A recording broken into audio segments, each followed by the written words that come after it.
So, recording is going. So, good morning. Good morning. I'm going to just give you a little bit of background here. There are 5 reasons why we need to be using LinkedIn. Number 1, the average income of people on LinkedIn is $83,000 to $86,000 a year.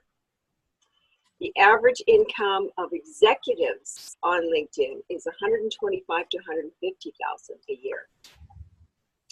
The average age is 43 years of age. So we've got a more seasoned person who's more experienced in life, has more money, more business savvy, and so they're more professional. And number 4, LinkedIn is the most professional platform I've ever experienced. I've tried lots of different platforms. There's lots. I get like Alignable and Referral Key and a whole bunch of different kinds of programs that say we're better than LinkedIn, but I haven't gotten anything out of any of those. And the thing is with them is once you give them your email, they start going into all of your connections on your email, and they send them messages to connect with you on these platforms. And so if you've got in your email your nieces, your nephews, your mom, your dad, people that don't want to have anything to do with business, they keep getting these messages to join up. And what happens is it makes everybody mad at you because it looks like you're inviting them. So LinkedIn is the most professional platform, bar none. And then number 5, the big secret to LinkedIn is in the groups. So I'm going to show you the secrets of LinkedIn. But first we have to start to make sure that we have the profiles all in place. And then we want to make sure that your profiles are congruent with your Facebook business page and with your your Twitter and Instagram.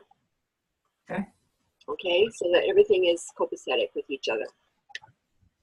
And so that they don't see a completely different profile on each one. So it's got to portray your business through as a fluid connection with each one. Right. Okay, so I'm going to get you guys to, first I'll share my screen for a little while. Okay. And Carol, turn off your video because it slows things down. Okay. And you know what? Why don't I just completely log out then? How is your internet? Is your internet good? Because you may want to have your internet open so that you can maybe do some things on your own profile while we're talking. But you will also get the video, right, of this session, so you can do it. So if you'd rather just listen and take notes while we're talking here this morning, that might work really well, because then you'll get the video and you can pause the video as you're going through it when you're doing the homework. Okay, so I'll stop my video then. Okay. That'll help. Our internet's a little bit slower, so by having both of us hooked in, it's probably slowing things down. Okay, no problem. That's why I like to save the video, because I want to make sure that you get everything, don't miss anything.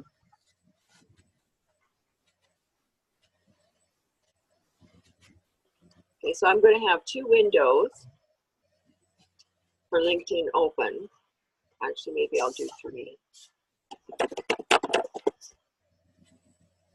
And then we can switch between each of your profiles.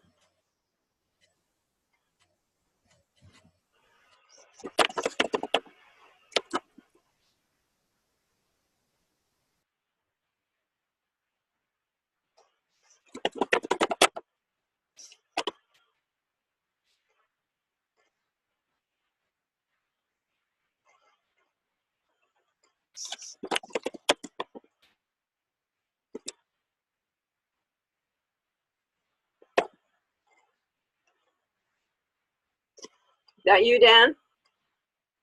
Is this the right one for you? Yeah. Okay. Did I lose you? Can you hear me? Looks like you logged back in again. Are you still there? Oh, if it happens, just log back in again. Yeah.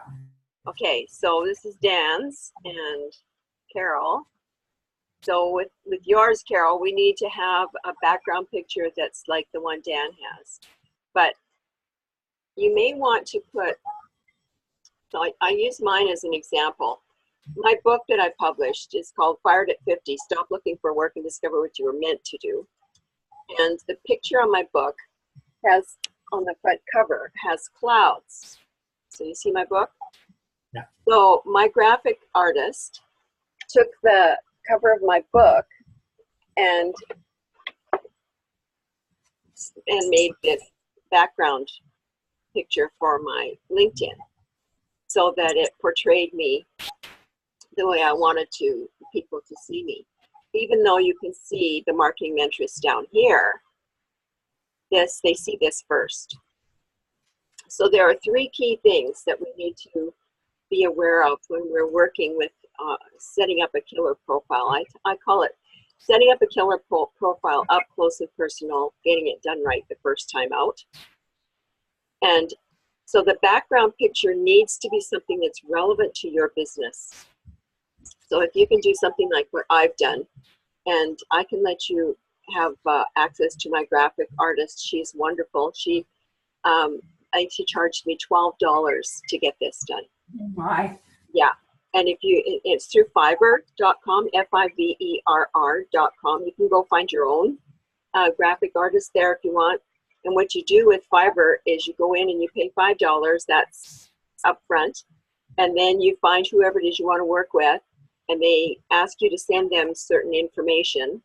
So I sent her a copy of my book cover. I sent her the marketing mentress and my headshot, and so she put together my things that I needed for my background picture from my LinkedIn, my Facebook, my Twitter, and my Instagram, so that I have a uniform look across the board. However, I do play around with my Facebook business page a little bit, and I'll put a famous quote up on there. So this is really important, the pictures, your background picture and your headshot. Okay. It needs to be professional. Your headshot needs to be updated every 2 years. I actually update my headshot every year because I have a professional new headshot because I'm in the Woman Issue magazine every year. And they give you a new headshot each time. So I just update it to my newest one as soon as I get it.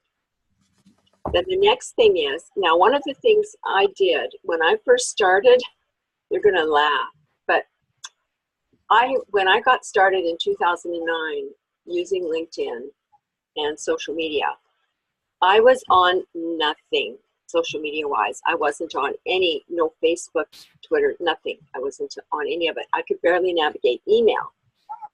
And so I was literally dragged into the 21st century kicking and screaming. And I was sat in front of my computer for months.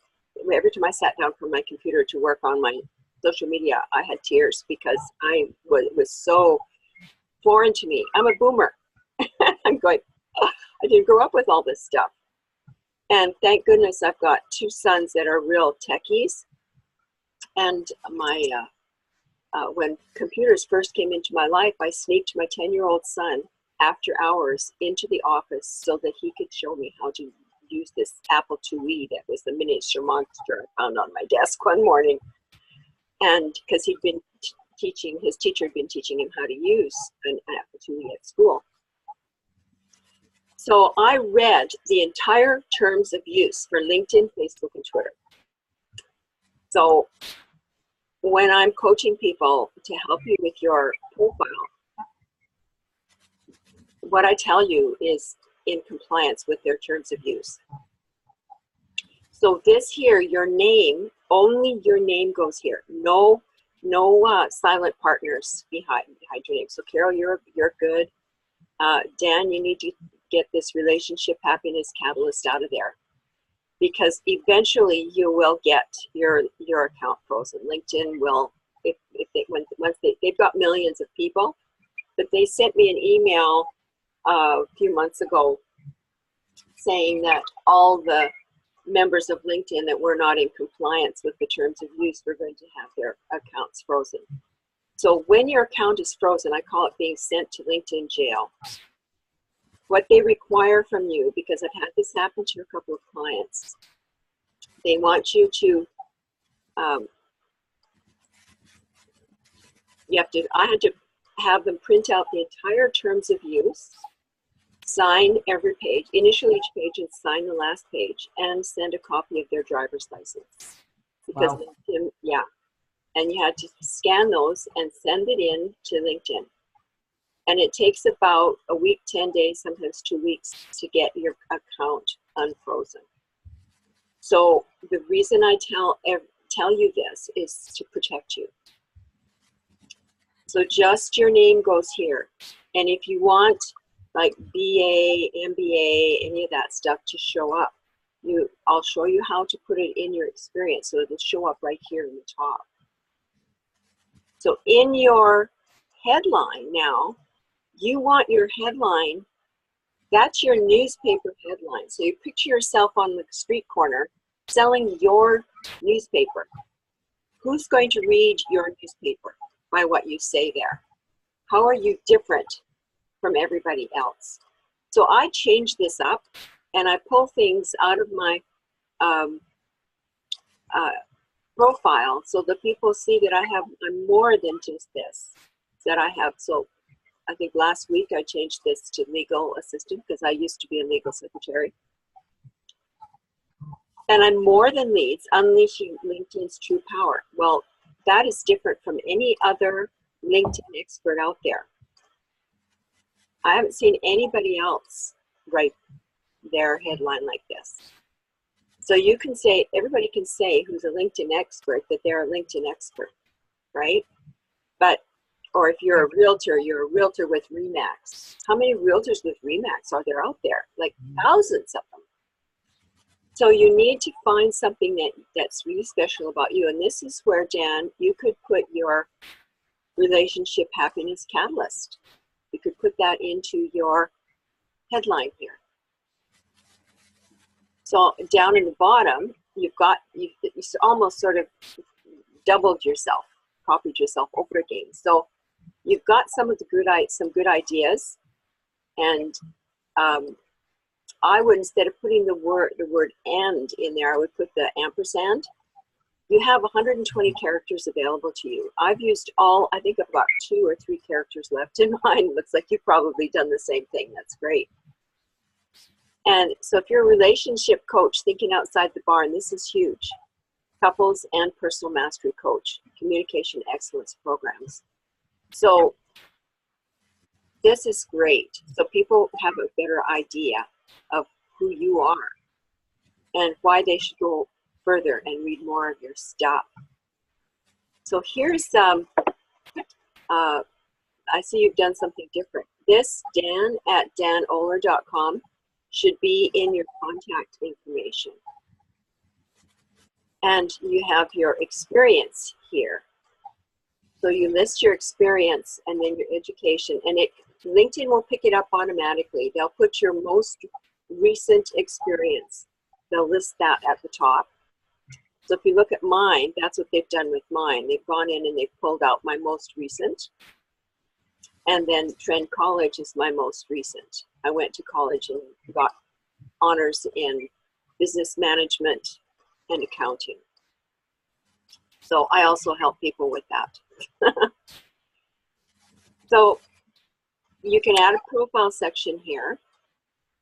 And if you want to edit your profile, this little pencil, you just click on the little pencil and you can go in and edit.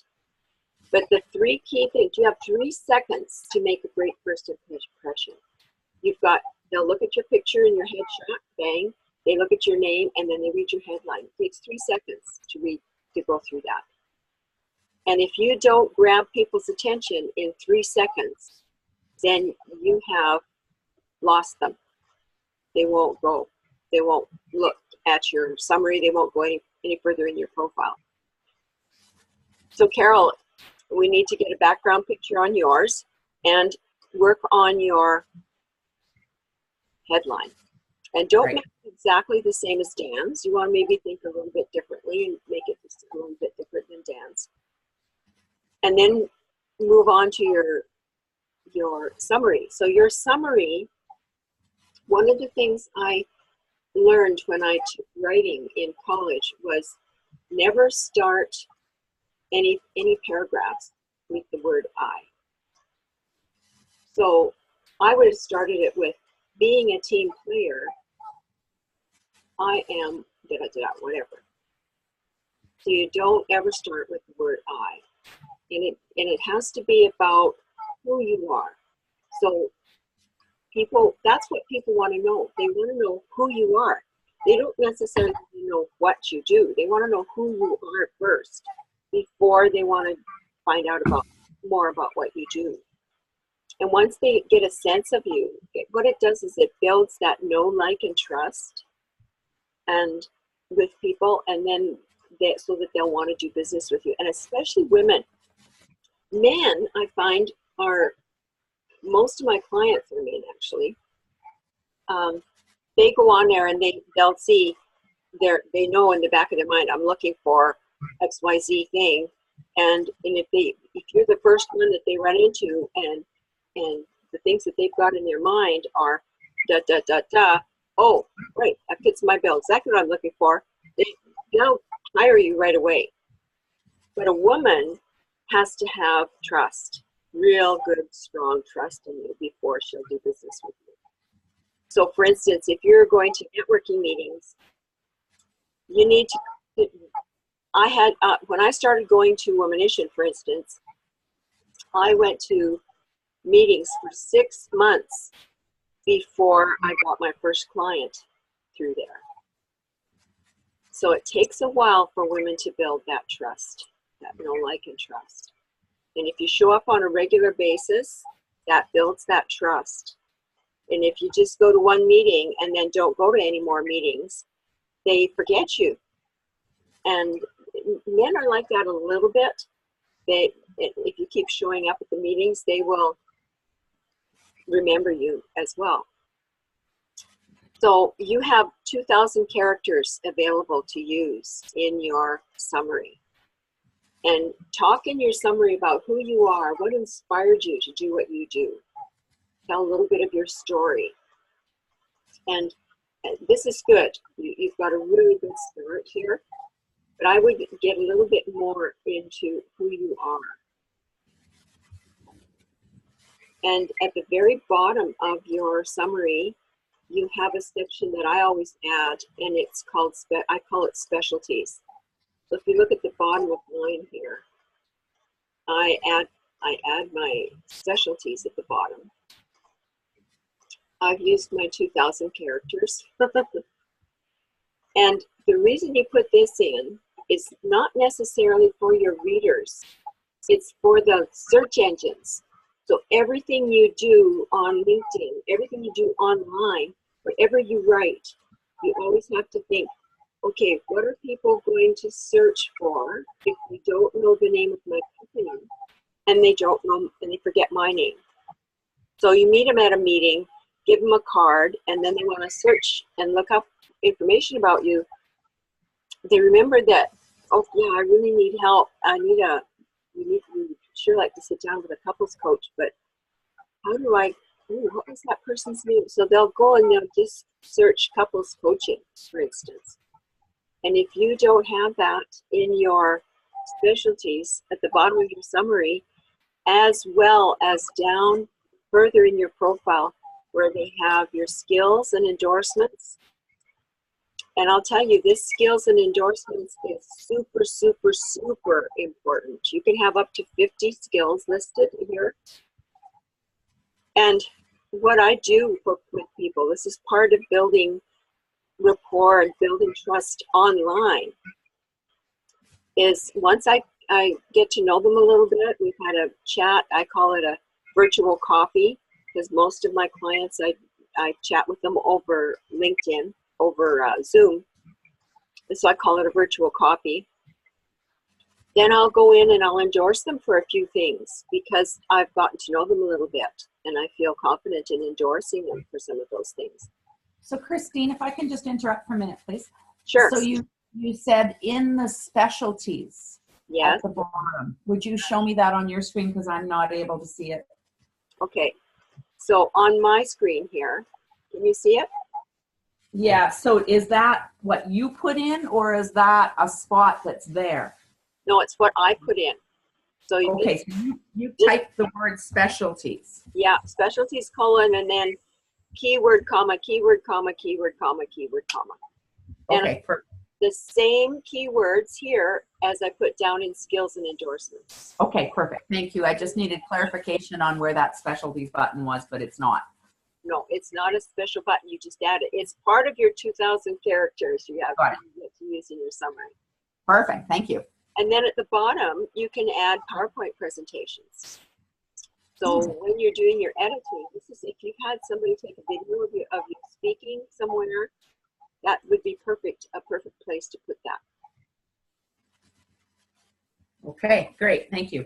Okay, so while we're here right now, just before we proceed to the next section, we'll take a short couple-minute break in Christine, an hour. before you go any further, Yes. you go any further there, under that specialties where you had PowerPoint presentations, how Yeah. many of them do you have there?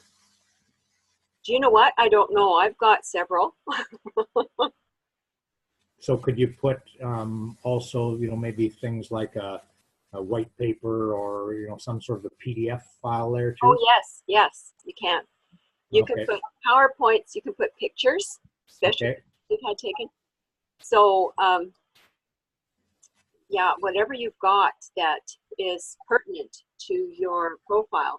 So this is where you can put things like your headshot is really professional. So say you're a veterinarian and you would have, maybe you could have a picture taken of you working in the operating room. And that could go here at the bottom of your summary. Or a picture of you with a client and their pet or something like that. That is not appropriate for the headshot, but it is very appropriate to put on your summary. Make sense? Yeah. Okay, good. So now your dashboard, and everybody will have this, your dashboard is private to you. So if, when I go into your profile, Carol, I don't see your dashboard, see? Okay. And I don't see Dan's either. They're private to you. So in your dashboard, you'll see how many people have viewed your profile in the last 90 days and people who have viewed your post and how many times you've shown up in searches. So this is really important. This who's viewed your profile. If you are on the free platform, you can only see, I think, 3 to 5 people that viewed your profile. I'm on a page platform, and I'm going to go in here quickly so you can see. If you just get the basic business page platform, you can see people that have viewed your profile go way back. And you can see forever how many people have viewed your profile. Okay, that's good. How did you get there? Pardon me? How did you get there? Okay, I clicked on who's viewed my profile Okay. in that section. So I'm Okay. going to go back here. Yeah. In this section that's private to you, your dashboard. Yeah. So Good. one of the things I do is several times a week, I try not to let it go very long. I go into who's viewed my profile. I try to do it every day, but I get really busy sometimes and I miss a day. But I'll go in there and I'll see who's viewed my profile. And so I'll just click on it again. And Saturday and Sunday, I try to stay off my social media. I have to give myself a break. So it always goes down a few percentage points. And so you can see how how you've been up and down. You can see when I've been off. So this gal, Melanie Cheek, has viewed my profile. Well, if she's a first level connection, because you see the one ST beside her. And Which means what? means that I'm directly connected to her. Okay. If it says 2 ND, that means that she's one level away. So I'm directly connected with you, Carol. See the first here? And Dan, I don't think I'm directly connected with you. You're a second level connection because you're directly connected with Carol. So you're a second level away. So what I'm going to do, Dan, is I'm going to invite you to connect. And you always add a note. When you invite somebody that you know to connect with you,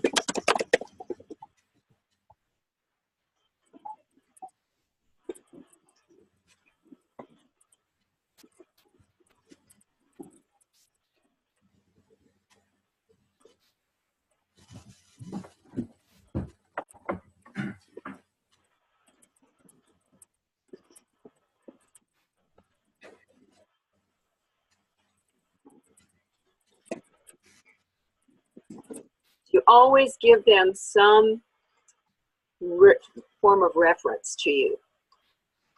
So Dan, I sent you a request to connect. You don't need to accept it right away. And it's part of that building rapport with people. I always, what I've found online is people tend to, because they don't see you there physically, they think of you as just an it or an entity, not a real person. And so they tend to not treat people online with the respect that we deserve. So I teach my people to always be very present and very personable online, and make sure that when somebody sends you a message, I respond to them, unless it's somebody spamming me. And you will get that. There will be spammers. And if somebody spams me, you can go into your profile. So I'm going to go into my profile here. No, I won't do that. We'll do that blocking and stuff later. So let's deal with this first. So I'm viewing my people who have viewed my profile. So I want to send Melanie, she's my financial advisor. So I have insurance with her and medical insurance and investments and stuff. So it's my pleasure. You can see we've had a conversation going on already. So I'll just say, hey, Melanie, because we're trying to I want to talk to her. I've got some questions I want to talk to her about. So I'll send her a message later. Well, this guy, Zijak DeBoris, don't know who he is. I forget who he is. Apparently, we're first level connections. I have over 10,000 connections. So I'm going to send him a message, and I'll say, SJUCK. Oh, I wish him happy birthday. That's what I did.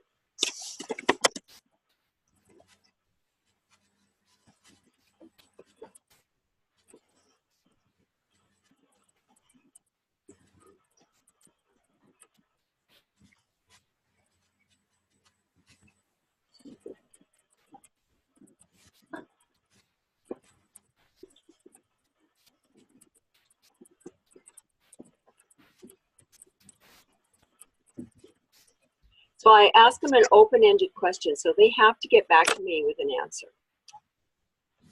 So, and I always relate it to what I do, right? So why are they checking out my profile? Oh, what was the question you had in mind that you wanted to ask me about LinkedIn? And I look forward to your comments.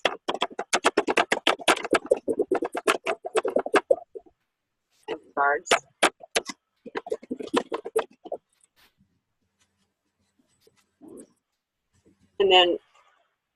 And I get business doing this.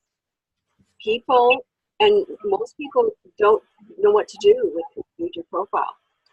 This guy, I just had a chat with him and we worked together on Saturday. So this is really key to be on top of who's viewed your profile. And if you view somebody else's profile and you're not connected to them, they're going to see that you viewed their profile. And if they're on the ball, they'll send you a message. Now, if you're not connected, so this is a first level connection. I must be he's 2 days ago, he viewed my profile. Let's see if I can find any second level connections here. There's a second.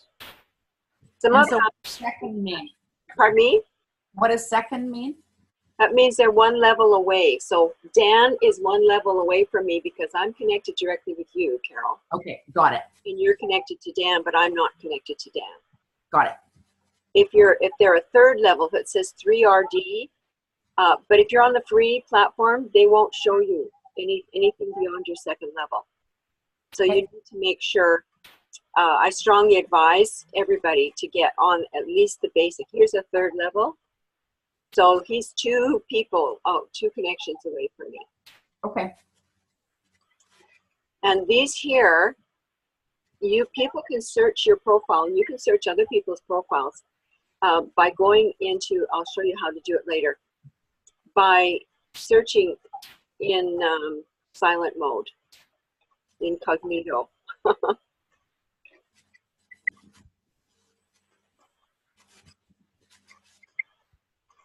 So now I'm going to go on down, and this is another area that people check out. They want to see what kind of articles you've been writing. So you will see on your own profile how many followers you've got. And I've actually, this includes my followers and my direct connections. In my direct connections, I only have 10,100 and some people that are directly connected to me. So, and that's built up since 2009. So I haven't really worked hard at building my followers because I try to build relationships with everybody I connect with. I don't necessarily remember everybody's name and picture, but when I see that they're a first level connection, quite often when I respond to them, if they viewed my profile, I'll say, "Hey, Joe," so Joe Popohuski say, "Hey, Joe, good to see you again. How have you been? Tell me what's new in your business this year. What are some of your goals? Where do you see yourself by the end of the year?" That kind of thing. And I have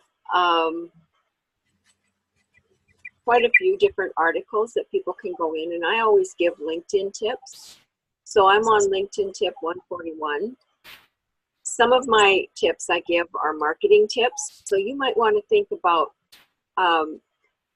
tips that you want to give to people. And your blogs only need to be 250 words. I had a conversation with Google last summer, and they said that Google their search engines used to require that you had around 1,500 words long copy for your articles. And they said that has now changed. They want short copy. People are not reading the long articles. So 250 to 500 words. So it needs to just short articles. So most of my articles are around 500 words. I have a hard time I'm a little verbose. So I have a hard time keeping mine really short. But every once in a while, I'll just have one thought and I'll do a really short one. So for instance, I did one the other day on the number of characters that are available to you in your headline that you can use. So I did a really short one on that, and it was barely over 250 words. So the search engines really like that if you do that. And this shows some of the posts that I've had go through my profile. So you need to start with at least one post a day going out and build it up to 3 a day, going out through your LinkedIn profile and through your LinkedIn company page. Later on, we'll work on setting up your LinkedIn company page. 1 to 3 posts a day? A day. And this is how I do it. I are smart, I think. But I'm going to show you my secret.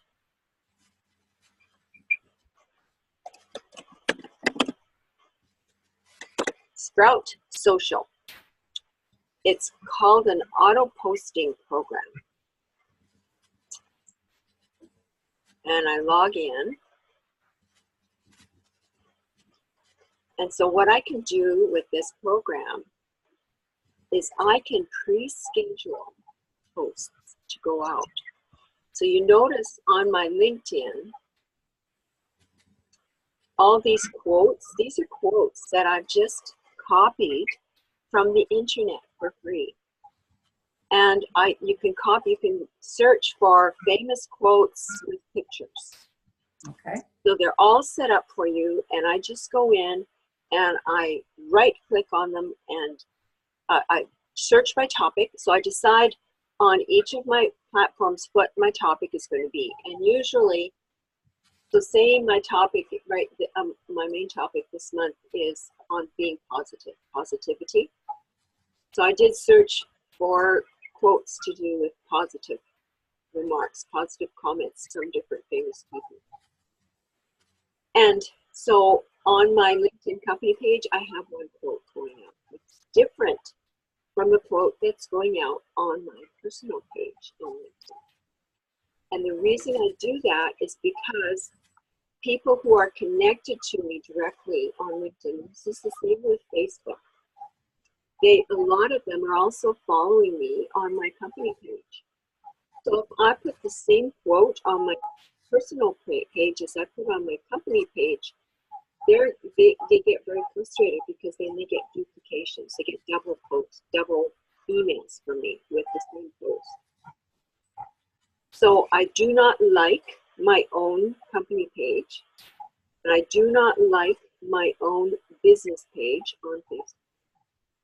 Because if by chance, if I post anything on my company page and I've liked my company page on LinkedIn or followed my company page, then that will automatically also show up on my personal profile page.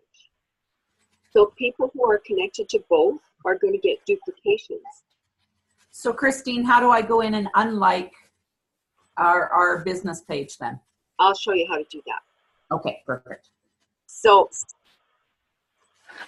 for this first hour, we're going to just do LinkedIn, okay? Okay. And then we'll just break for a few minutes at 9 o'clock so that people can get comfortable and grab a bottle of water or tea or something. I always have water handy. Dan's container is about 4 times that size. Well, I also have some herb tea here, but it's too hot for me to drink yet. I have to drink it lukewarm.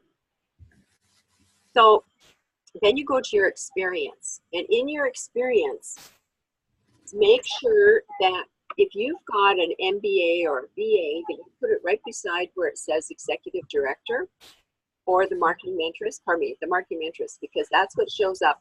It's the second line that shows up in my headline at the top of my page. So you want to put your silent partners, MBA, BA, whatever, right? And then always put something into your description. And you can also add, I've got some PowerPoint presentations and some links. So I put those at the bottom of my experience. So you can add experience and you can also put pictures down here, video. It's great. So you can add all of your experience. I wouldn't go back as far as high school, but go back, you know, maybe 5 different experiences at least to have up there. So people get a good feeling of who you are. And then with your education, I've got my education here. Now I don't know how this duplicated. This is really cool. It's up there twice. I'll take that out later. I thought I was entering. I went to Trent College and took 2 different sets of courses, but medical transcriptionist was one, but the other one was my legal. Actually took 3. I took medical transcription, I took legal assistant, and then I also took my business management and accounting. So think I was trying to add my business management and accounting, and it just duplicated my medical prescription for some reason. And your volunteer experience. So everything that you list on there, your experience, your education, your volunteer experience, those are really important, because when people look at your profile, they will, if they're just looking through your experience and they see, oh, you were working from this year to this year, but and then from this year to this year, but you've got a year that that's a gap, right? They see gaps. So then they'll look in your education and your volunteer experience to see if you might have been doing something else during that year in between, rather than sitting on the couch eating bonbons, right? Those things are important to bear in mind when you're filling out your profile. So here's your skills and endorsements. We already addressed this. You can add a new skill by clicking these little pins. And this is what you will see on your own profile. That's why I'm showing you my profile, because you can just click on these little pencils and then add new experience, one experience at a time. And I'm just going to elaborate a little bit on the skills and endorsements, the importance of it. Endorsing other people. So when I work with somebody, especially a client or anybody, I'll go into their skills and endorsements and endorse them for a bunch of things. Because once I've worked with somebody or had coffee with them, gotten to know them really well, I feel confident in endorsing them for certain things. But I don't just connect with somebody and then immediately go and endorse them for a bunch of stuff, which is what people have been doing with me.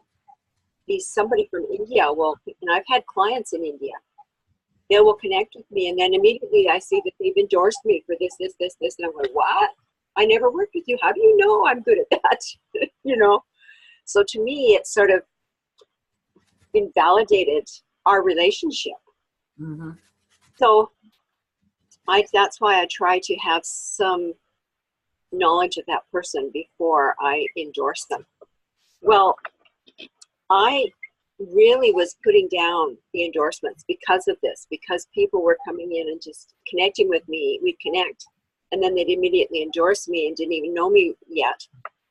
And so I was telling people to watch out and don't endorse people very much. Well, I was invited by LinkedIn to go to a special event in Vancouver when I lived in the Vancouver area. And I went to this great big conference that they put on. There were hundreds of people there. And I thought, oh, this is great. I'm going to meet a whole bunch of LinkedIn gurus. And I maybe knew 10 people in that whole audience. And at the end of the whole presentation, because they were talking about all their latest things that were happening with LinkedIn and where they were going and how to do this and how to do that and what this means and all that kind of stuff. And that was very good, very well done. But at the end, they had these two big screens up on each side of the stage. And there's my headshot. And I went, oh my gosh. And they said, well, Christine Still, please come up to the stage. We have a special award for you. I about dropped my teeth, and my teeth aren't falling. And I went up there, and they gave me a LinkedIn t-shirt, a LinkedIn notebook, a LinkedIn pen, and they gave me this award for having the most endorsements of anyone in British Columbia. I went, so that completely changed my view of endorsements right there. So I always tell people, as soon as you've had a coffee with somebody, you get to know them a little bit, start endorsing them for things. And people will notice this. So you see the 99 plus. And when I connect with people, they'll say, oh, I see you've got a lot of 99 pluses on your profile. I go, oh, they're noticing. So it comes through, right? And then written. Pardon me? I was just wondering, what is that 99 plus? Well, they won't show you exactly how many endorsements you've got for that specific thing, but that LinkedIn will show you the 99 plus. Oh, that reminds me, back at the top on your profile here, this is another thing they check. They check, and it doesn't show up on my page, but it shows up, I can see on yours. You've got 483, Carol. Dan, you've got, how many have you got?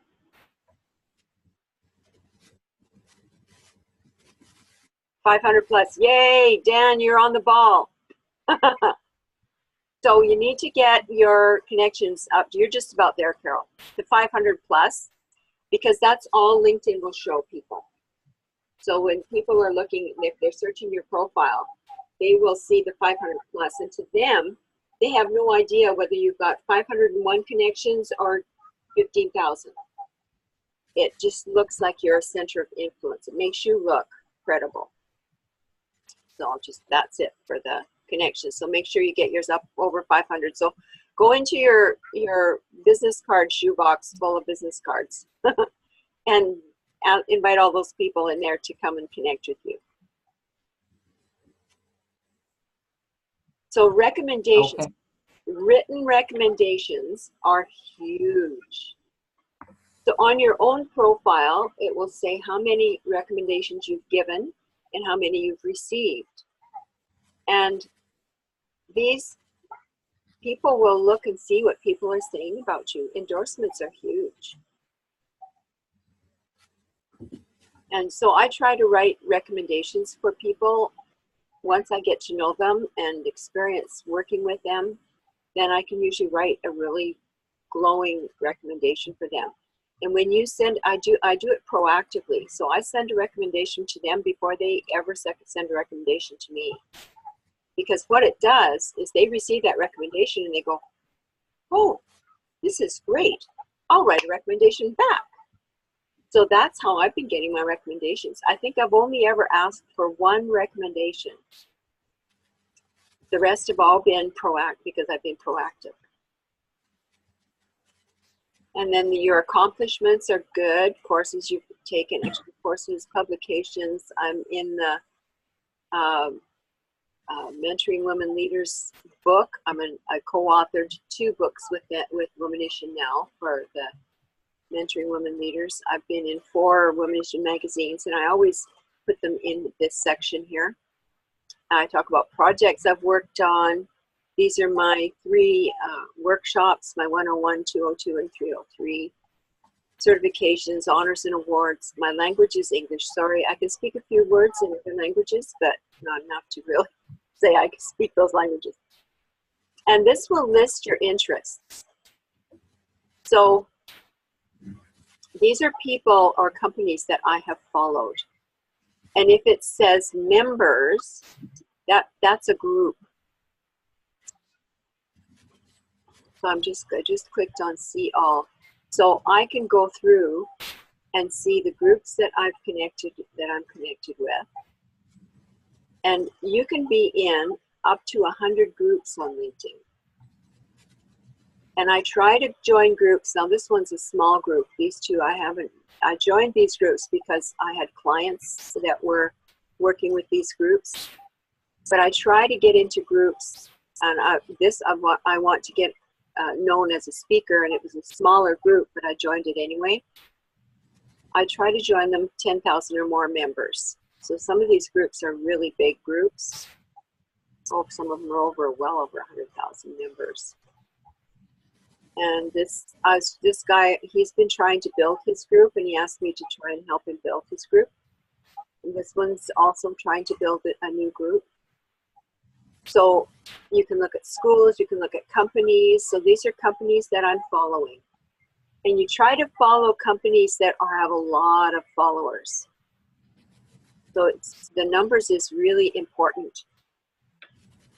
Before they took it off, LinkedIn used to show you what your extended reach was. And I think I was only at about 2,500 to 3,000 connections on LinkedIn. And my extended reach at that time was over 24 million. Wow. Yeah. So I'm guessing it's at least double that now because I'm over 10,000.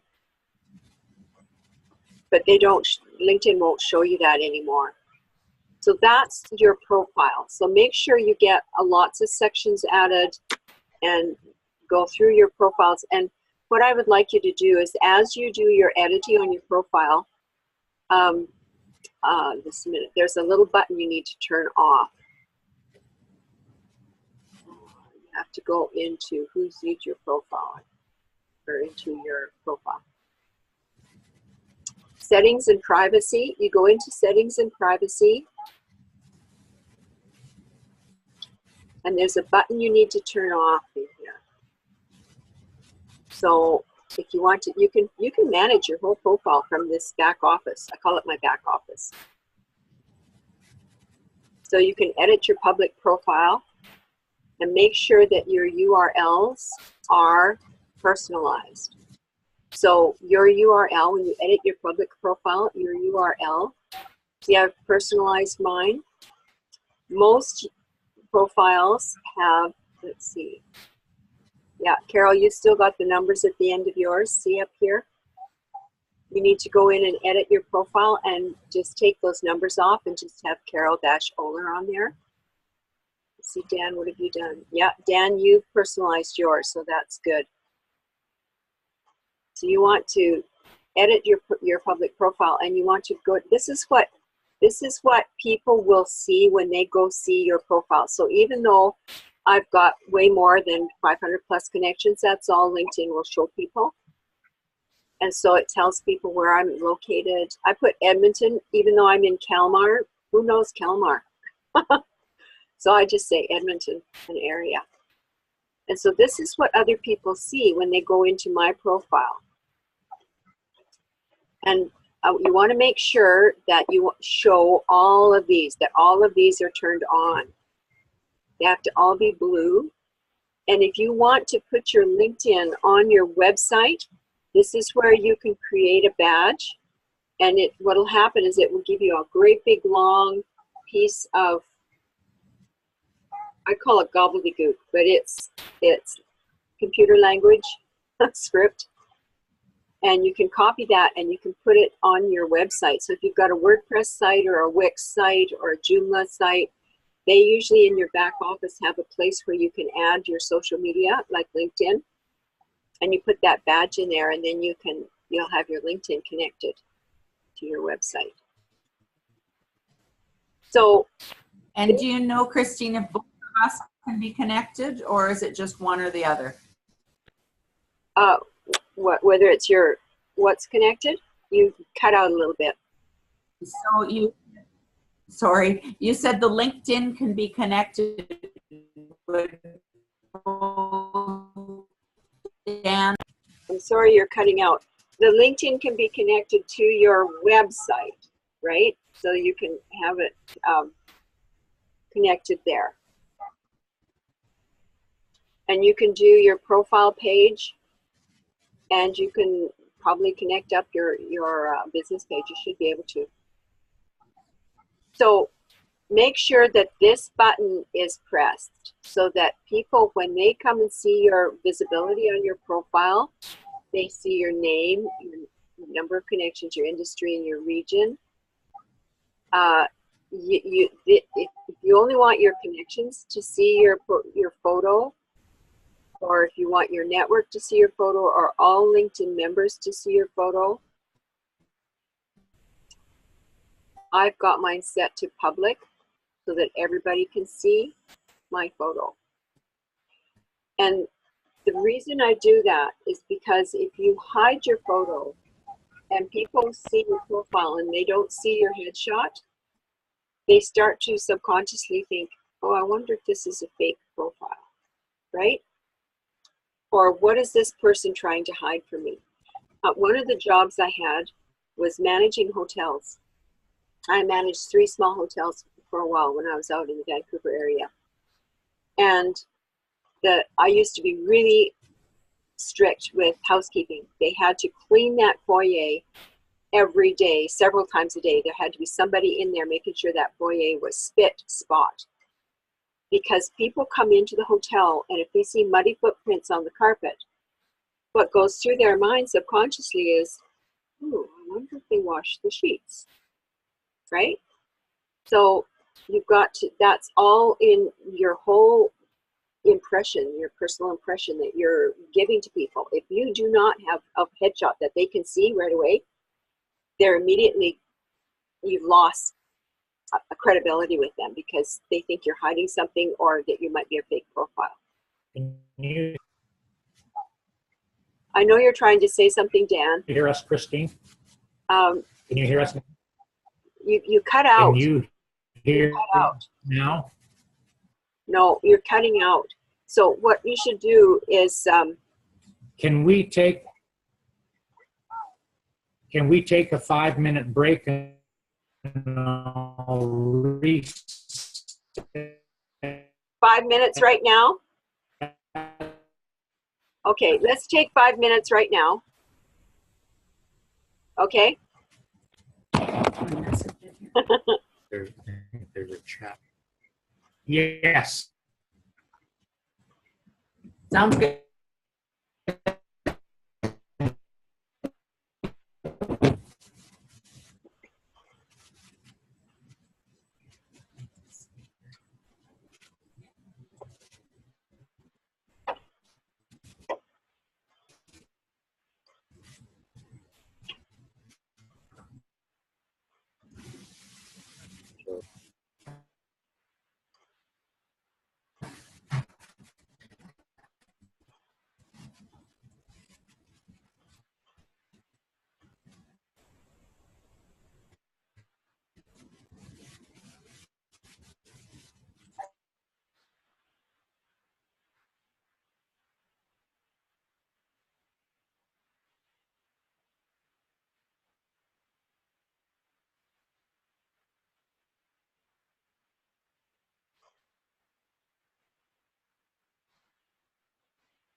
Ready to roll?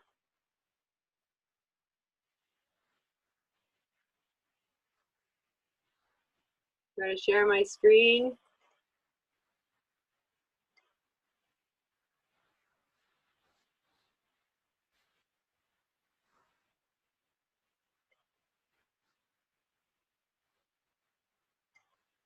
Do you have your sound on?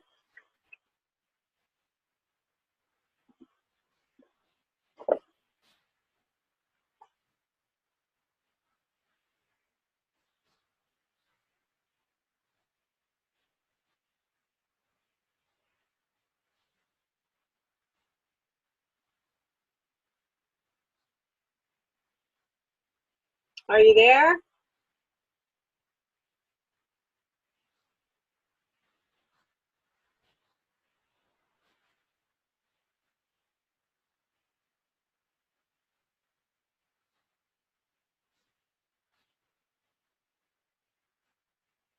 Hey, Christine, we're back on phone as well as internet. See if that's better.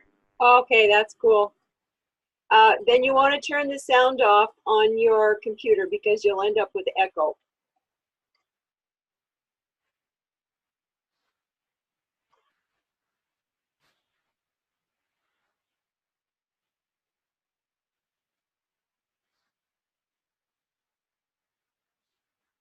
Hello?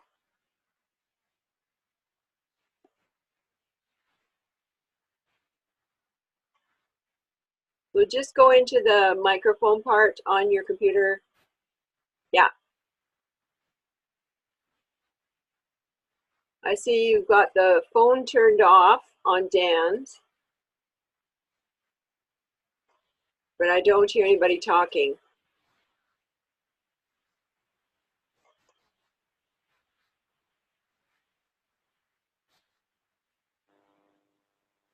Can you hear me now? Yes, can hear you now. Thank you. Okay.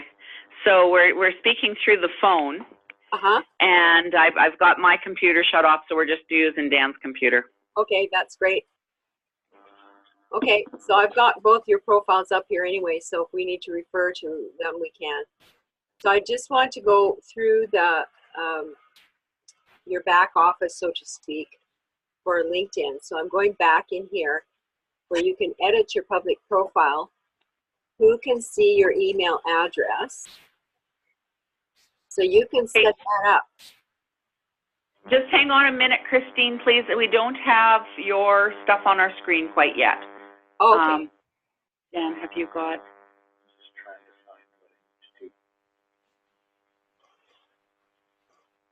So I Sorry. came out of the place where you edit your public profile, and I'm just in the privacy and settings right now. I'm going to have to disconnect and connect back in again. We can't see what you've got on your screen. Oh, okay. What I'll do is I will stop sharing and then reshare. Okay, try that and see what happens. Okay, new share. Can you see my screen now? No. I'll just try join back in again. Okay, so, okay.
Okay, I'm going to share. Can you see my screen now?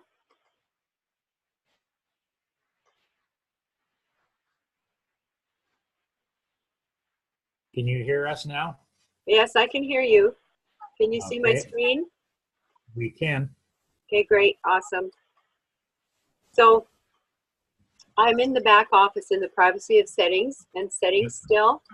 And the edit your profile is public profile is where we were, where I showed you where you could personalize your URL for LinkedIn. Okay. And you can set in here who can see your email address. You want first degree connections to see your email address, what you want to allow, right? So you can do anyone on LinkedIn, but I find that I'm going to just change this to first and second degree connections, because usually those are people that I know. and who can see your connections.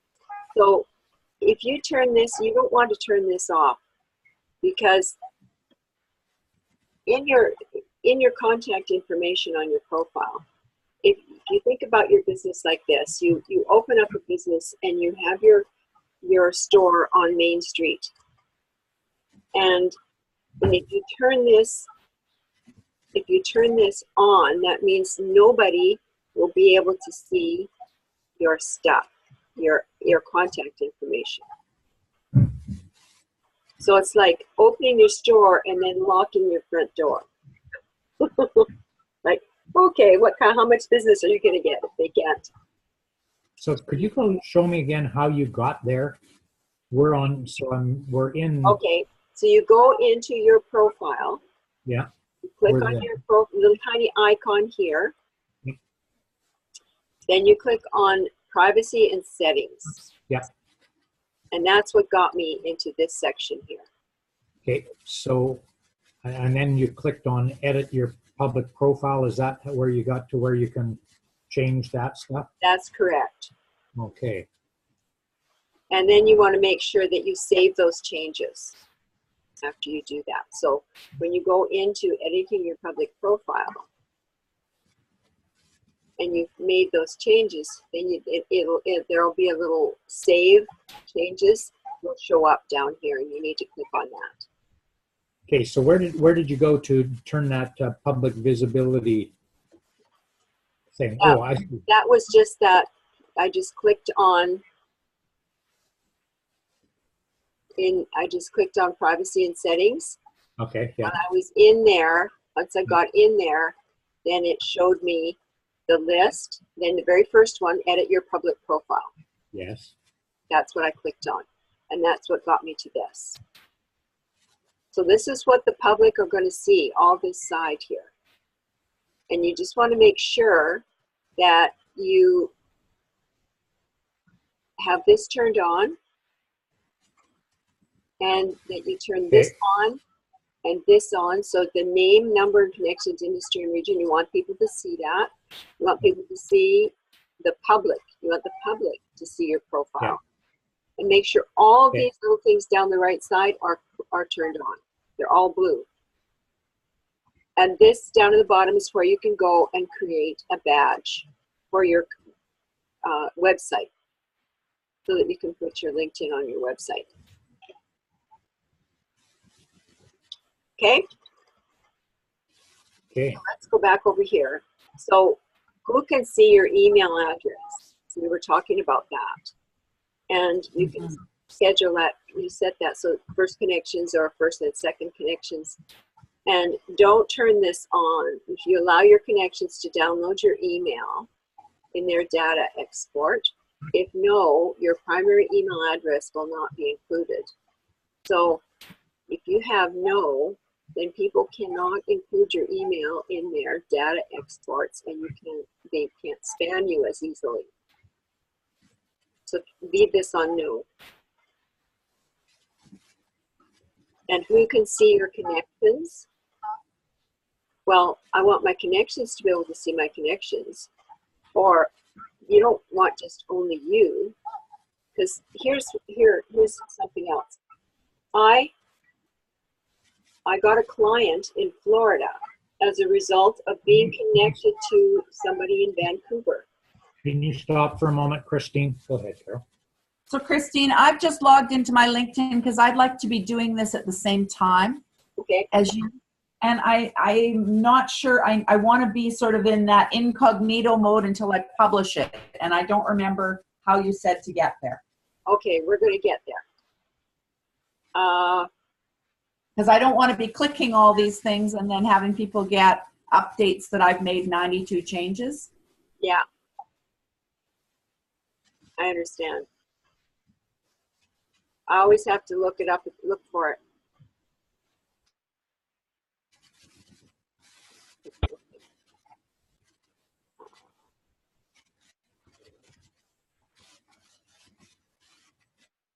It's in here. It's one of these here, profile viewing options. So here's where you can do searches incognito. Not one we want. So I don't want to post my changes until I'm ready. Yeah. So is that under my settings and privacy? Yeah, it is. It's in your settings and privacy. I'm trying to figure out which one it is here. I just wanted to make sure I was in the right spot where you're looking. Yeah.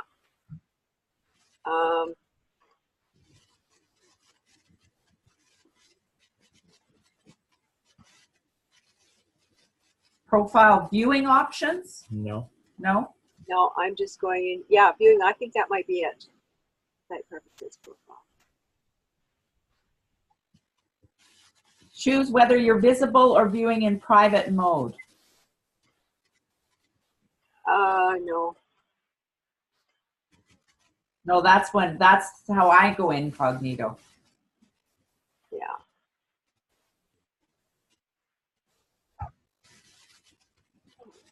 Let's see.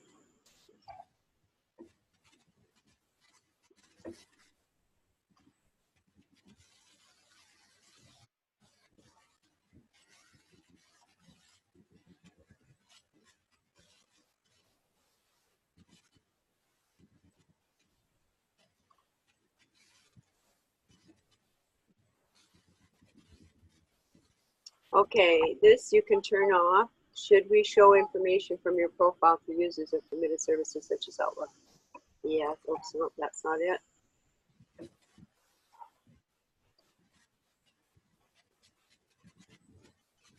Word, how you see your LinkedIn activity. Okay, profile viewing options. Nope. Next one. Manage active status or connections only. Is it right back in that public profile settings where there's a switch for your profile's public visibility? Yeah, public visibility. That's what I'm trying to find. If you turn that off, Okay, so where were you, Dan? if you go to the very top, edit your public profile, click on that right here. Okay. Or under change? No, Oh, there? and then just down here a little bit further, right there. Okay, so turn it off for a minute while we're doing all these Yeah, changes. there it is, that button. Turn it off, turn the public visibility off right there. See? Do that. Edit visibility, you control your appearance. Yeah. So now, So it's off. Now do I have to save that somewhere? it shows at the top that it's saved or so. Yeah, anytime you go in to Okay. edit your public profile, you can go in there and turn that button on or off. Perfect. So now go ahead. Sorry to interrupt. I just wanted to be That's doing a good. bunch of these changes as we were talking. I hear you, no problem. Okay, So we're in settings and privacy now still. yes. So we've edited. Edit your public profile. So if you go into the account one, this is where you can edit your email addresses, phone numbers, and you can change your password and where you're signed in and two-step verification if you want to have two-step verification in your language. And this is, you can do this on your own. I've got my Twitter attached to my LinkedIn as well, and I've got my Facebook attached to my LinkedIn. I bet you have to turn this back on in order to see that. So in privacy, this is how others see your profile and network information. You can edit your public profile, and that's where you go in to turn that button off, and also to change the URL on your LinkedIn URL that appears up here.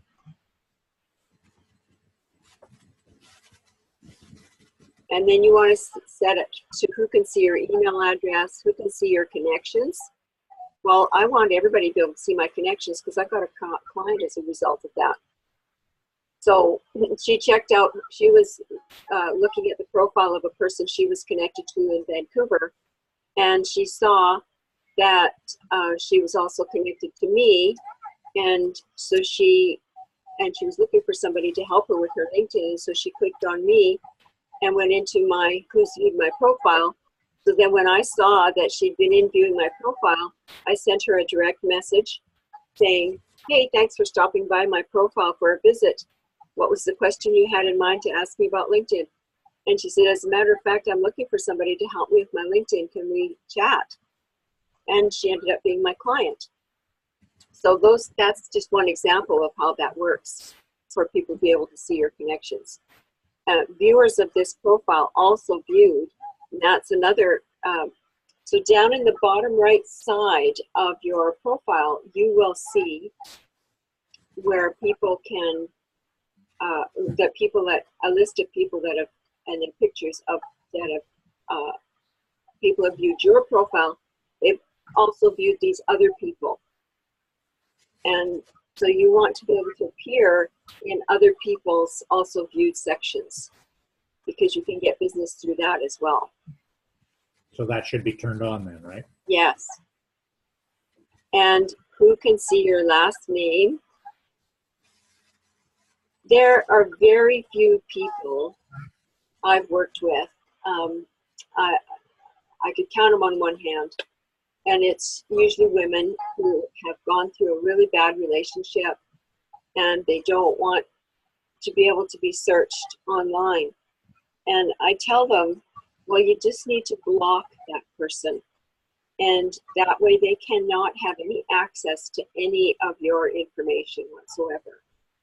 So if you've got somebody in your background that, and I think if you're dealing with people with relationships, you might be dealing with some people who have already gone through a bad relationship and they're out of it. If they don't want people to view their last name, they can change it to just their first initial, but that's not good enough. They can still go in and search for their profile and search them by their last initial. So they need to go in and actually block that person. So let's say you can't see it on your own profile, but if you go into somebody else's profile, in this drop-down menu where it says more, down here you can block and report. Okay. So once I'm not going to click it because I don't want to block Carol. Right. Thank you. But you click it and you block it, and if it's somebody you also want to report, so if somebody is, and I find it happens more with women than it does with men, they get hit on. Even though it's a professional platform, they still get hit on, and it's usually the woman's fault. And I'll tell you why. It's because of the headshot. If you show too much skin, men are very visual. And if you show too much skin, they kind of get the wrong idea. They don't think professional. And there was this woman that I was connected to on LinkedIn, and she was a very attractive lady. She had a full body shot of her sitting down in a gorgeous salmon-colored suit. She had dark hair. And the suit, she had her legs crossed, and the suit had a slit all the way up to her hip. Whoops. And you could see bare leg all the way up to her hip. And I went, even though the jacket was closed, it was very modest jacket, she was exposing too much skin. And in business, the rules of thumb for women are high necklines, long, low skirt lines, low hem lines. And I usually just do a head and shoulders. When I get my headshots done, I don't do a full body because you can't really see the face. And I like people to be able to relate to me more, so I want them to see my face. So I usually just get head and shoulders shots.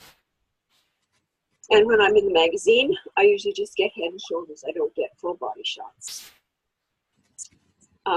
It just reveals too much. There's too much visual there. And I think it's more professional if you just do the head and shoulders. That's me, my personal professional thought. A little bit of my background, I worked with the Fraser Valley College when I lived in Vancouver for several years as a business consultant in their business owner development program. And one of the courses I was asked to teach there, aside from the program I was doing, I got to know the director of the small business development program. They asked me to teach a continuing education course on how to sell yourself. And I said, well, I thought about it for a while, and I said, well, why don't we call it Enhancing Your Personal Marketability? And we did everything from dress, how you should dress, how you should shake hands. We practiced shaking hands. Everything about building your business and teaching people how to match the grip. And because a lot of the people that came and took the class, and the class was always full to overflowing. We couldn't fit any more people in. But there were a lot of people who had started businesses who were for other countries, India, China, Korea, and they don't shake hands over there. So coming here, shaking hands is foreign to them. So that's just one example. And partly where I got my interest in becoming a business coach. So you know where to block and report, right? Yeah. Okay, so we're going to go back here. So representing your organization and interests. Choose if we mention you with content about your employers or other content you publicly expressed an interest in. I don't have that turned on.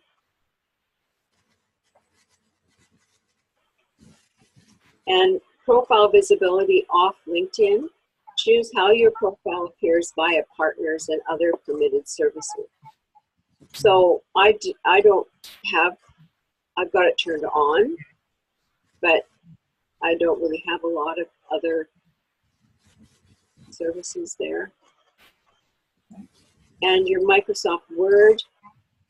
So you want to choose whether work experience descriptions from your LinkedIn profile can be shown in Resume Assistant. I turned that on because I want people to see if they're wanting to find out more information about me. And how other people see your LinkedIn activity profile viewing options. Now here's where you can turn your profile on or off. So if you want to view somebody's profile and say they're a little bit sensitive, you don't know how they're going to receive you as viewing their profile, and you want to be an anonymous LinkedIn member, or you want to view it as somebody in professional training and coaching. That way, but that when you do that, they can't respond back to you. So I very seldom ever do this. The only time, I think I've only ever done it once, and that was just to demonstrate it to somebody. But I always let people see who's been looking at their profile. That way they can get back to me.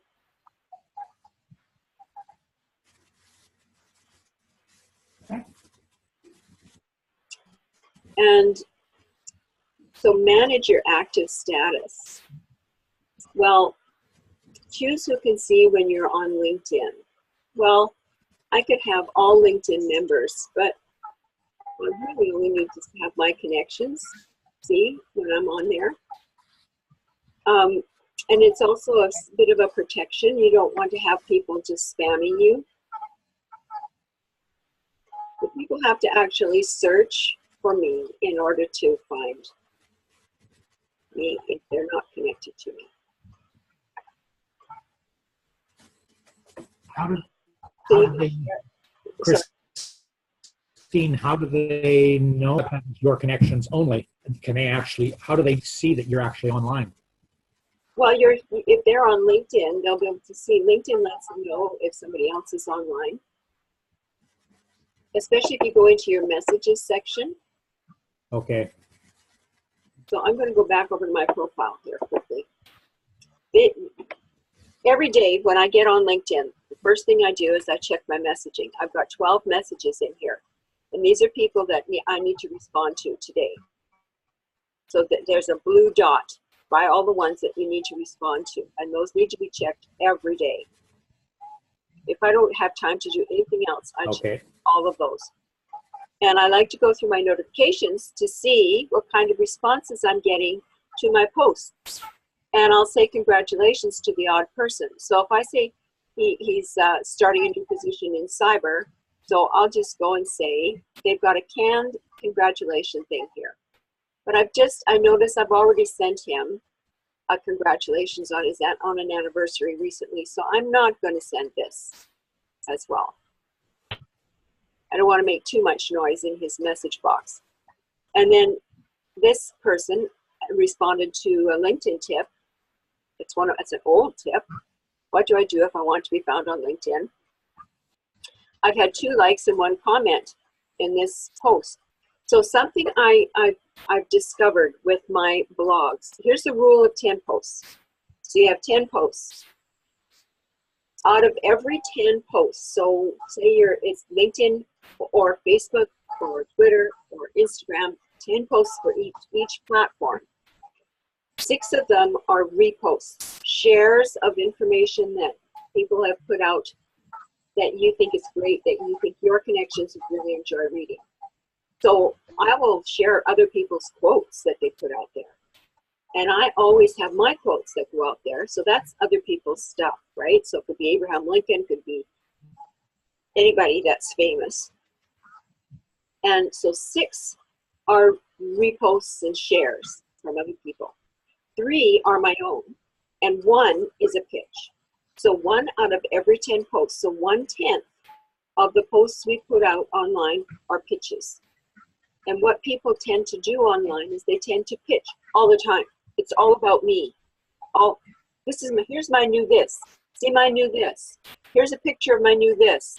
And my website is this. And come and join my webinar here. And it's all about me, me, me, me. And what we need to think about is how can we educate and inform our audience or our connections, and before we pitch to them, because we have to build rapport with them. And online, we do it by putting posts up there. If we post once a week or once a month, they will never see us. The chances of our connections or anybody seeing us is really, really slim, because those feeds on all of our social media, LinkedIn included, are moving constantly. And there's new posts every second going up there, or multiple posts a second going up there. Twitter is the fastest. Twitter and Instagram are both really fast. So you could put up to 15 posts a day on Twitter and Instagram, and people might see 1 or 2. So it's just because those feeds are moving so quickly. So if you put a post on at 8 o'clock in the morning, and somebody doesn't check their social media until 4 o'clock in the afternoon, your post at 8 o'clock is long gone. They will never see it. It's moved through so fast. So that's why 3 posts a day. You gradually build yourself up to 3 posts a day. Start with 1 post a day. So are there better times in Yes. the day to do it, or is that dependent upon what our connection would be doing? Yes, there are better times of day to do your posts. The 8 o'clock in the morning, this is from research. 8 a.m., 9 a.m., or not 9 a.m., 10 a.m., 8 a.m., 10 a.m., 2 p.m., 4 p.m., and 7 p.m. So 8 a.m. as they're getting ready to go to work, 10 a.m., coffee break, 2 p.m., coffee break, 4 p.m., just getting off work, 7 p.m., just before they go to bed, right after supper. So those are 5 key times. If I have more than 5 posts scheduled to go up in a day, what I will do is then start at 8:10 a.m., 10:10, 2:10, 4:10, and 7:10. So I'll put it 10 minutes apart from the previous post. But I don't do that very often. I usually have 3 to 5 posts that I've built up to. So once a month, I will sit down and I will schedule quotes through this Sprout Social dashboard. And you can attach all your social media to this one platform. And you always click on a picture, so you upload a picture first. And then you just put the URL or the, if it's a quote that I've got, I upload the picture because I save the quotes as pictures on my computer. I have a file on my computer where I save it by month, which so that I can go in and check to make sure I don't duplicate myself. And they, so you upload the picture from the quote, and then you have to type in what it says on the quote. So I will type that in. So, blah, blah, blah, blah, blah, right? And because you have to have something typed in there. And then if you have your Instagram hooked up to it, this is your Instagram, and you have to choose yourself as the publisher. And so you've already got your picture that you've chosen, and it says upload, so you can go upload the image. So I can go into my files here, and find the picture that I want that's listed under my Marketing Mentors tab. And so I'm going into my April quotes. That's 2017. So they're saved as pictures in here, and I've got them saved by date, so that I know when I've uploaded that quote onto my platform. So I'm going to cancel this. And this is all my social media that I've got connected, all my different Facebook pages. I've got one for my book, one for my 101, my 202. And this is another one that I have, Rapport to Retirement. This is my Marketing Mentors page. This is my LinkedIn personal profile. This is my LinkedIn. I've got 2 LinkedIn Marketing Mentors pages. And then this is my Instagram, and this is my Twitter. So then I've got them all turned on right now. But when I post, I can turn off. So say I'm scheduling a post to go out, I can turn off my 101 and my 202, and my Rapport to Retire, and I'll turn off one of my Marketing Mentors pages on LinkedIn, and I don't want it to go out on my personal page. So I can schedule a quote just to go out to these pages, and my Instagram.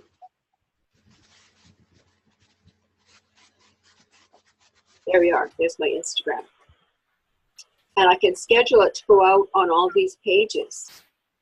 Then, after I've scheduled the quotes, I finished doing all my scheduling for a month on these pages, then I go in and I change it, and I find another series of quotes to go out on some different pages.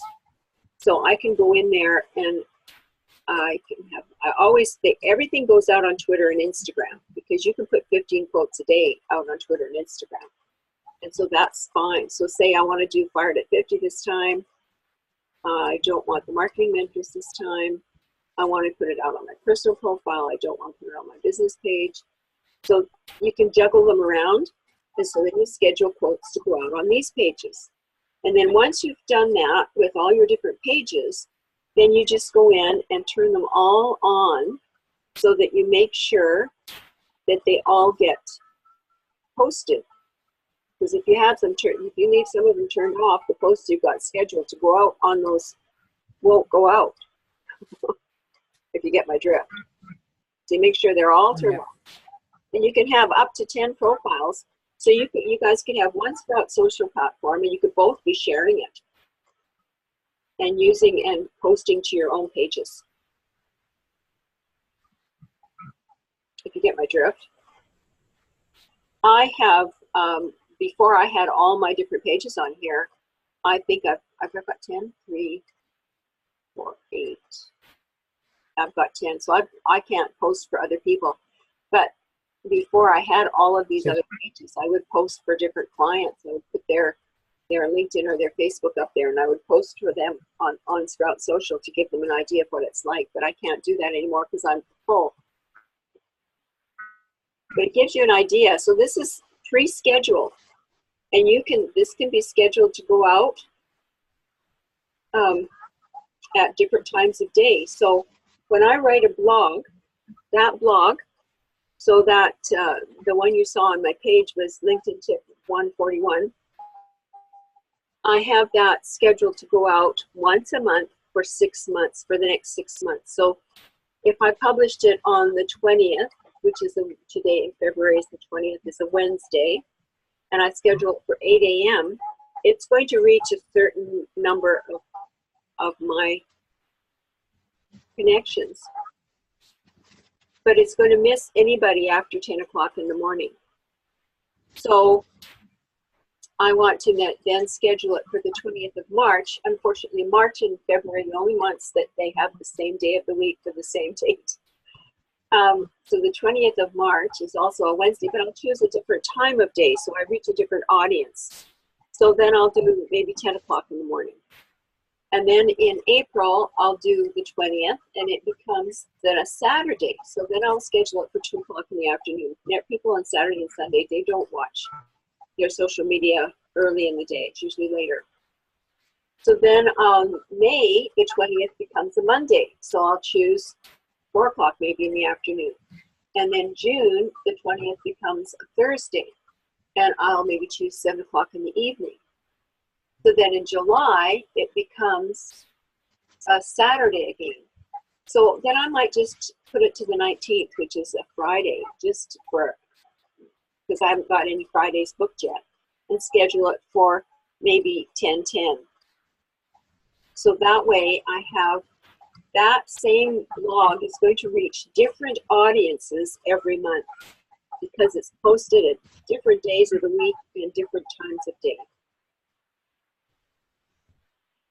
And the reason I came up with this idea is because all the courses I've taken on social media, they tell you only post it. So when you talked about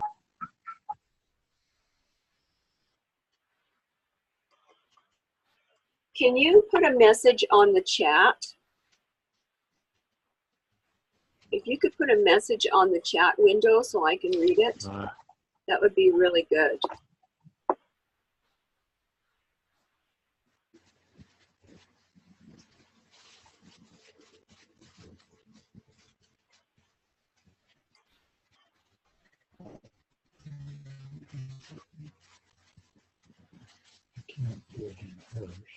she's sharing her screen. If you go on the icons in the bottom, it's towards the right at the bottom of the window. Or if you go at the very top of your screen, there is a drop-down menu there, and you can see the chat window will open up.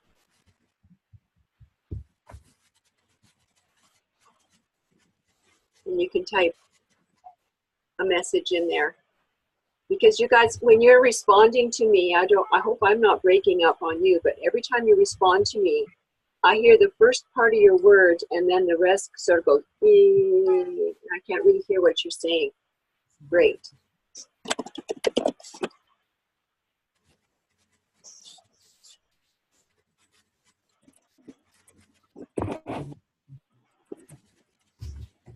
So if you just type your questions in there, that'll work perfect.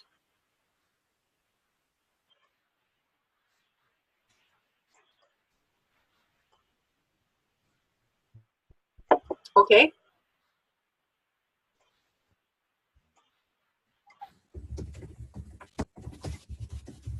You found the chat? Yeah.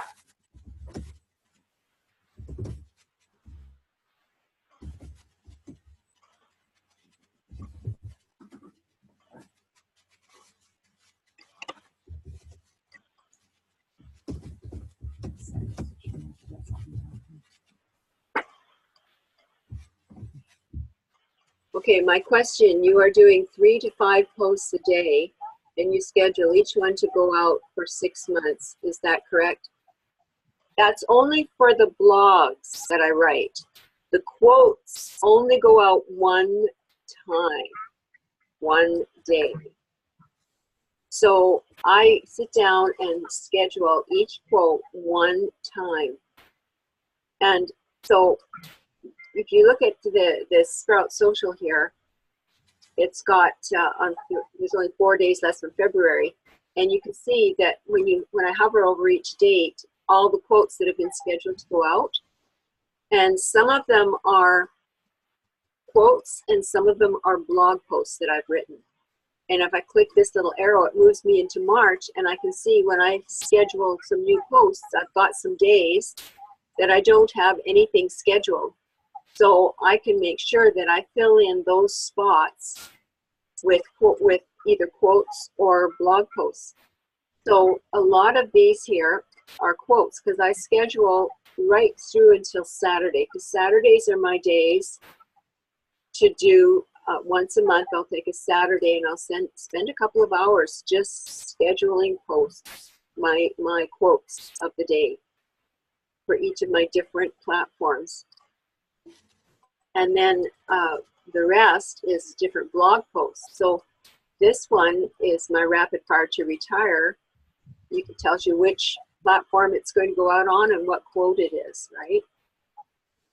This one is going out through my Marketing Mentors platform. And this one has Marketing Mentors and LinkedIn 101 have quotes. LinkedIn 101, Fired at 50, and Marketing Mentors have posts going out on them. And so the blogs, let's see if I can find a blog. Okay, here, are you slamming the door shut on your business? This is one of my blogs. So this is one of my posts that I've scheduled ahead of time. And it was published on approximately the 20th of the month, a couple of months ago. And it's continuing to go out on the 20th of the month for until 6 months out. That's as far as you can go out with Sprout Social. And so with the quotes, you only do them one time, one day each month, and you have different quotes. So that's why I save them all in files according to month and date, so that I can check and make sure I don't duplicate myself. And then once the year is over, you can go back into your old files and reuse some of those quotes. You got some quotes in there that you really like. People don't necessarily remember them a year back, so then it's usually safe to go back into those old ones that you've used before. So I hope you're understanding this process. So that's enough time for Sprout Social. I don't want to spend a whole bunch of time on Sprout Social today. So I'm just going to get out of here. So we've pretty much covered our basics for LinkedIn. So we've got 45 minutes left here this morning. So I want to make sure that we check out your Facebook.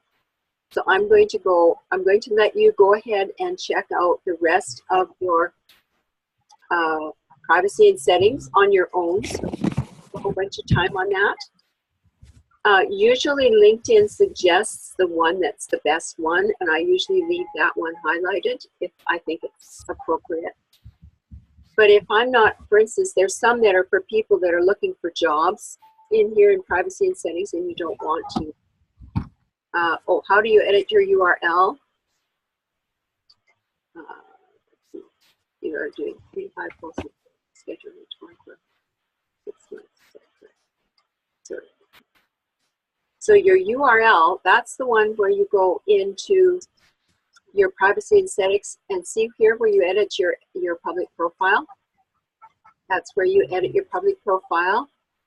And then you go up to the top right corner once that page opens up to the public profile. And you can see right there at the very top on the right, you click that little pencil. When you click that little pencil, note your custom URL must contain 3 to 100 letters or numbers. And there's a little save button that shows up, so you have to make sure that you save it afterwards. So I put Marketing Mentors in here rather than my name. Some people just want to have their name in there. But you'll see there's a whole bunch of numbers in the extension. And that's what you want to get rid of. You don't want those, you want it to look professional. You don't want it to look like everybody else's unpaid free platform. So I hope that explains it there. So,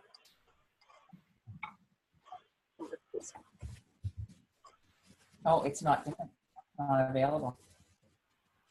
So you may, if you're on a free platform, I'm on a paid platform. I'm on the basic business level platform.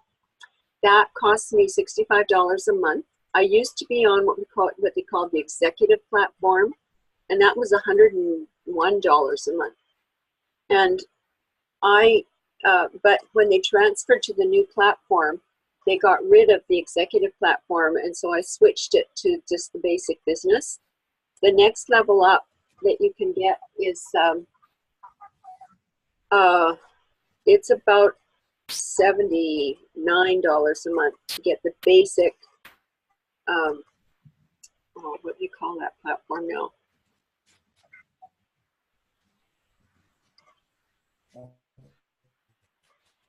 I'm just going to go into the account.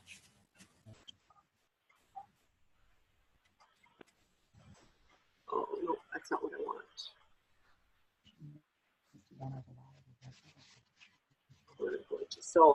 So here's for managing your premium account subscriptions and payments.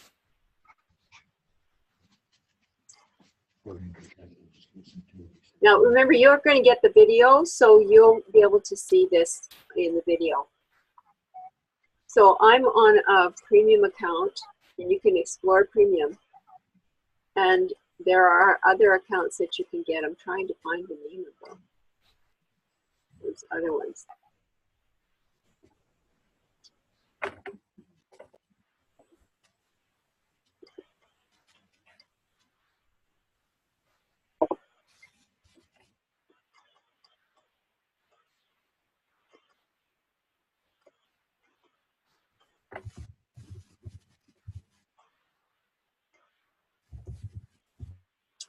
It's a sales platform, Sales Navigator they call it.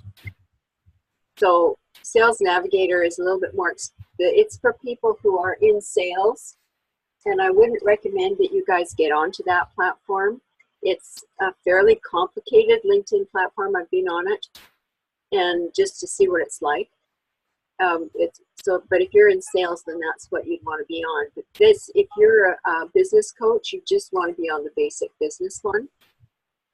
And you both need to be on it, unfortunately. You can't have one be on it and the other one not, because you each have your own connections, and your connections, you won't, for instance, on the business one, when you're on the paid platform, here's what you get. You get the ability to view everybody who's viewed your profile.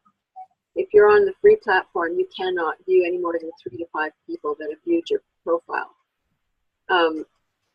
On the paid platform, you get 15 paid emails, so a month. So you can direct message people through who's viewed your profile. If you're on a free platform, you cannot direct message those people that have viewed your profile. You have to use a roundabout method to go check them out. So say somebody's viewed my profile, I have to go into their profile and check them out. So I'm going to go to who's viewed my profile.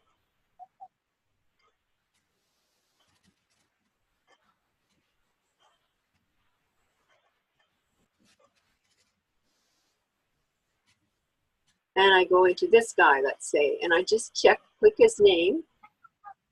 I have to go in and view his profile, scroll all the way down to where he's got his connections and the ones he's following, and find a group that he's in, and see if he's in a group that I'm in. I think we're both in this group.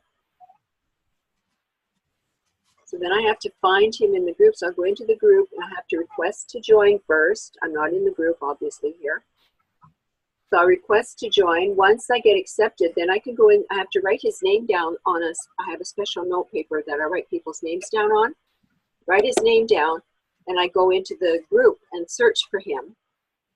And then they won't let me search for people in this group until I'm a member.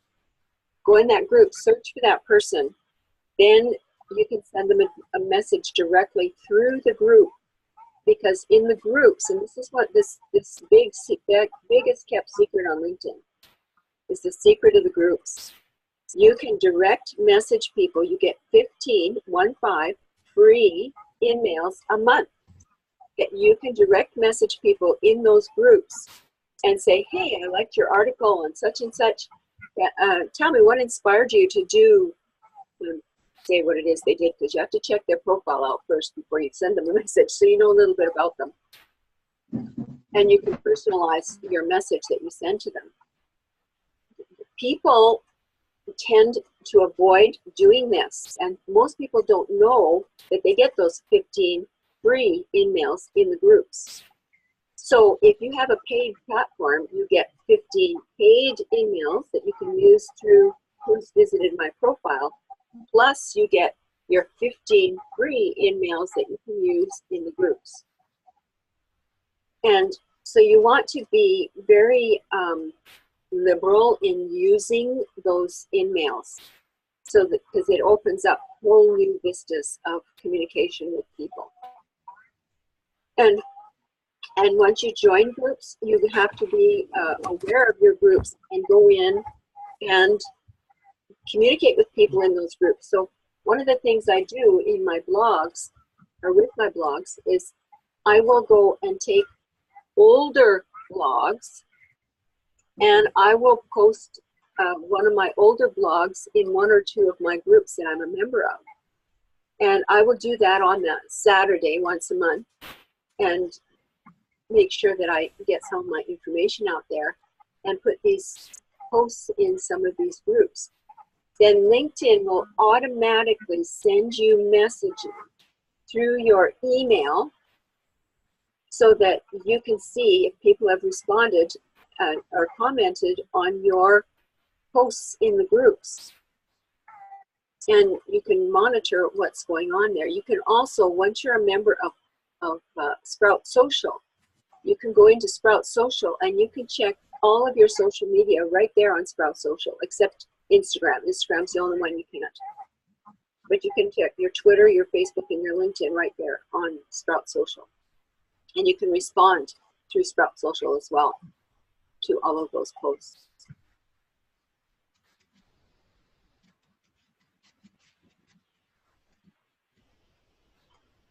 Great, I'm glad you got your URL personalized. I'm going to refresh.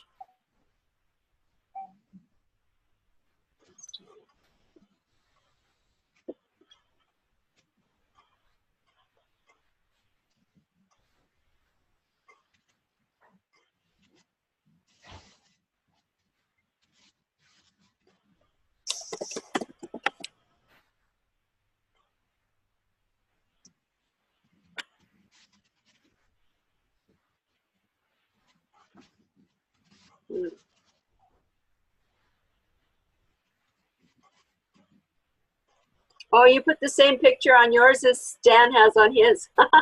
Good for you. Busy doing stuff. Yeah, you still got the numbers at the end on your URL. You haven't saved it. So you need to make sure you go in and go into that business view again, because it's still showing up with the numbers at the end. If you can see my view here.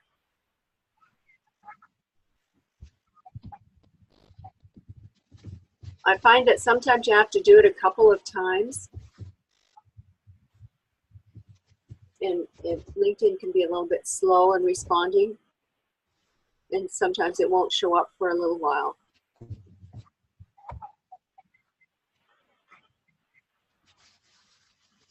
So you get 15 free emails per month.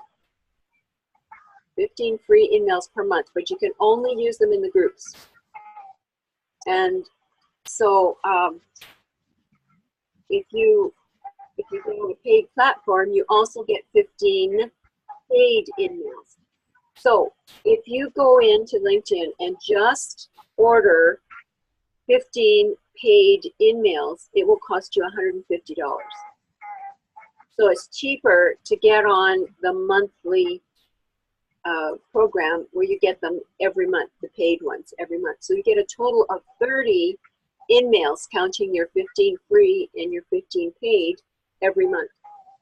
And that's what I find you actually need in order to be able to have enough emails available for you to respond to the people you want to respond to on LinkedIn.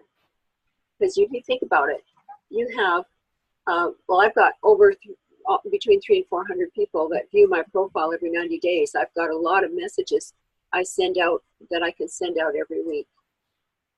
Then the same thing with in the groups. You start getting active on there. 15 emails isn't a lot of emails once you get going. So, okay, I see you're still busy making changes. Just make sure you remember to hit that save button. You're doing great, Carol.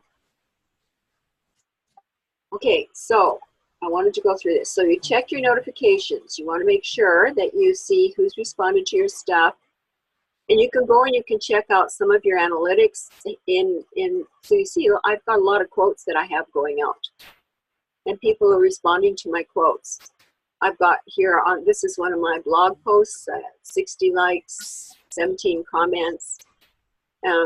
This is I posted this because I'm helping a client with a fundraiser that they put together.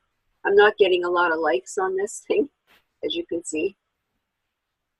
So you can, this is a really good thing to check every day. Check your messaging every day. You don't need to worry about jobs. You're not looking for jobs.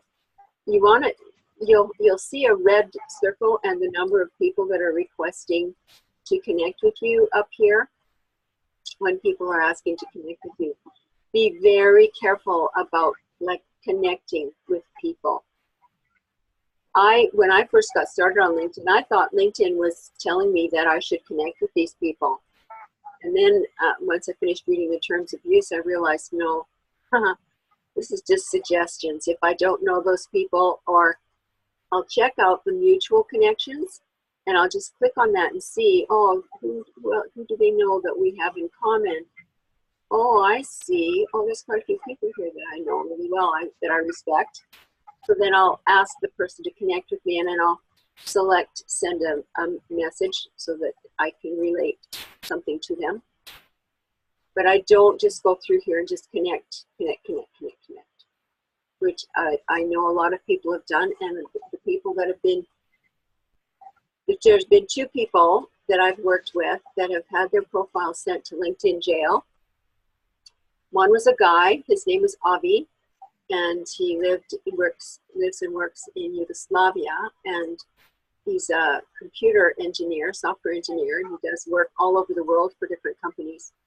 And he wanted help with his LinkedIn profile, and I told him, you got to get in your headshot a personal headshot profile picture. And he says, oh no, what he had in there was a lizard eye. You could see the green scales with the red eye in the middle. And I went, oh my goodness. I said, you got to get that off there, because this is a professional platform. He says, oh, well, I'm a techie. They know us. We're a different kettle of fish. And I said, yeah, you're going to get your profile frozen. Yep. The next week, his profile was frozen. He got sent to LinkedIn jail. So, and that's how important it is to make sure that we have everything in compliance with the rules that LinkedIn sets out for us. The other one was a person who was new, and she just was clicking connect. It was a gal. And she got hers frozen too. So I had to work with them to help them get unstuck, pull them out of LinkedIn jail. So that's all about that. And in your network, you can also go in there and check people and search if you're looking for people that are doing, working in different kinds of businesses. If you're wanting to refer somebody or introduce somebody on LinkedIn, that's a really good way to build credibility as well. So your home page is what's going through your page today. So this Jim Cody, I like his quotes. He has a lot of great quotes. 3 ways to fail at everything in life: complain, blame, and never be grateful. So there's some, this is where you can find some really good, so I will share these quotes. These are part of the 6 out of 10. I will go in and just share. You like, and you comment, and you share all 3. So that what this does is it builds credibility for the person that you have, that you're, who put the post up there originally. It also builds credibility for yourself, because it shows people that you are willing to help other people. You're supporting other people. And that's what social media is all about, is helping to support each other. And you can click this little thing, this little arrow, so you want to see all the new posts that have come out. And this Jim Cody, he must have 5 to 10 posts go out a day. But they're all really great quotes. And there's other people that put different quotes out that I follow on a regular basis. And I will share these quotes from other people. And like falling in love is easy. I'm going to go in after we finish and share this with my network because I think it's really cute. But if it's somebody who it has a business that's in competition with mine, no, I don't think I'm going to share that with my network. But I will share really good stuff. So some people have good blogs that they write, and I will share those blogs. But I'm finding that a lot of, I don't know if they're following my example or what it is, but I started sharing famous quotes a few years ago, and since then I've noticed more and more people sharing famous quotes on there. And it's a really easy, quick way to keep yourself in front of your audience. So that's all I'm going to do on LinkedIn for right now. I want to move to Facebook.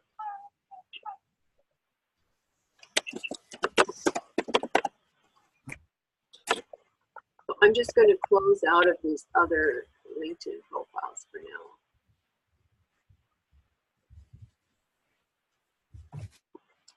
So on your Facebook, you've got your personal page.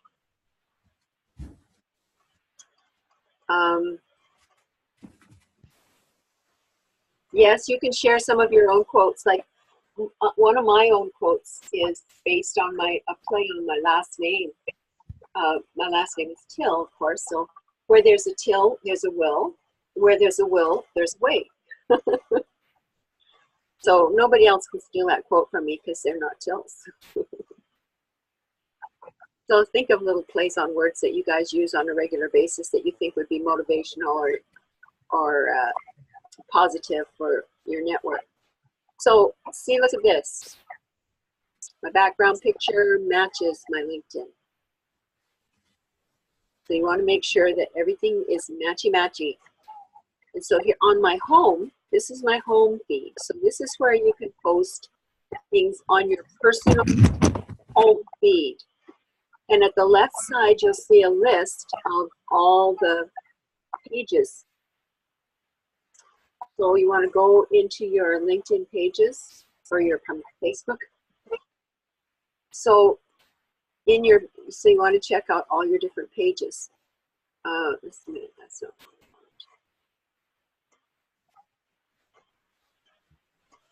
Click on see more. So I've got my rapport to retire, fire to 50. I am actually following over 500 pages on Facebook. So I get a lot of messages coming through my feed, and I've learned to just skim through and pay attention to the ones that are paying attention to mine, that are making comments, liking, commenting on, sharing my stuff.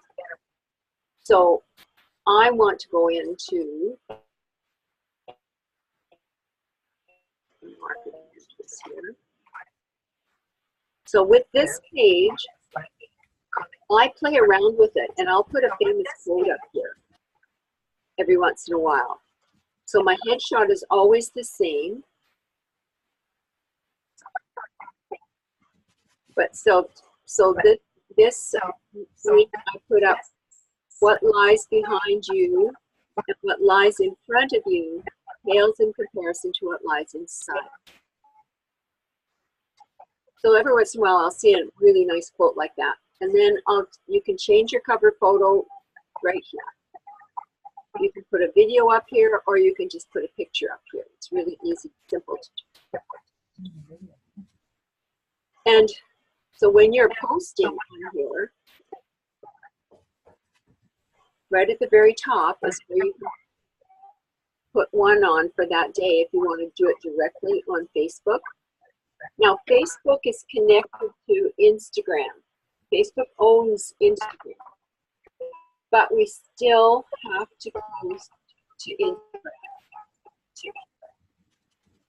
The best, there's a very complicated way that you can post directly to Instagram from your computer, but it's far easier to post on Instagram from your smartphone than it is to do it from your computer. So it'll show you some of the quotes, some of the posts that I put up there. And just work through, go down the side of your business page and check. I'm hearing an echo, and I think that's because you've got two mics turned on somehow, the phone and your computer. You might need to turn the computer mic off and leave the phone on, or one of the two. Where's the phone? Wasn't on.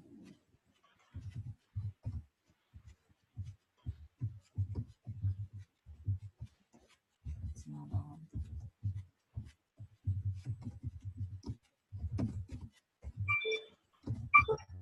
So you just want to mute the mic on your Zoom, probably.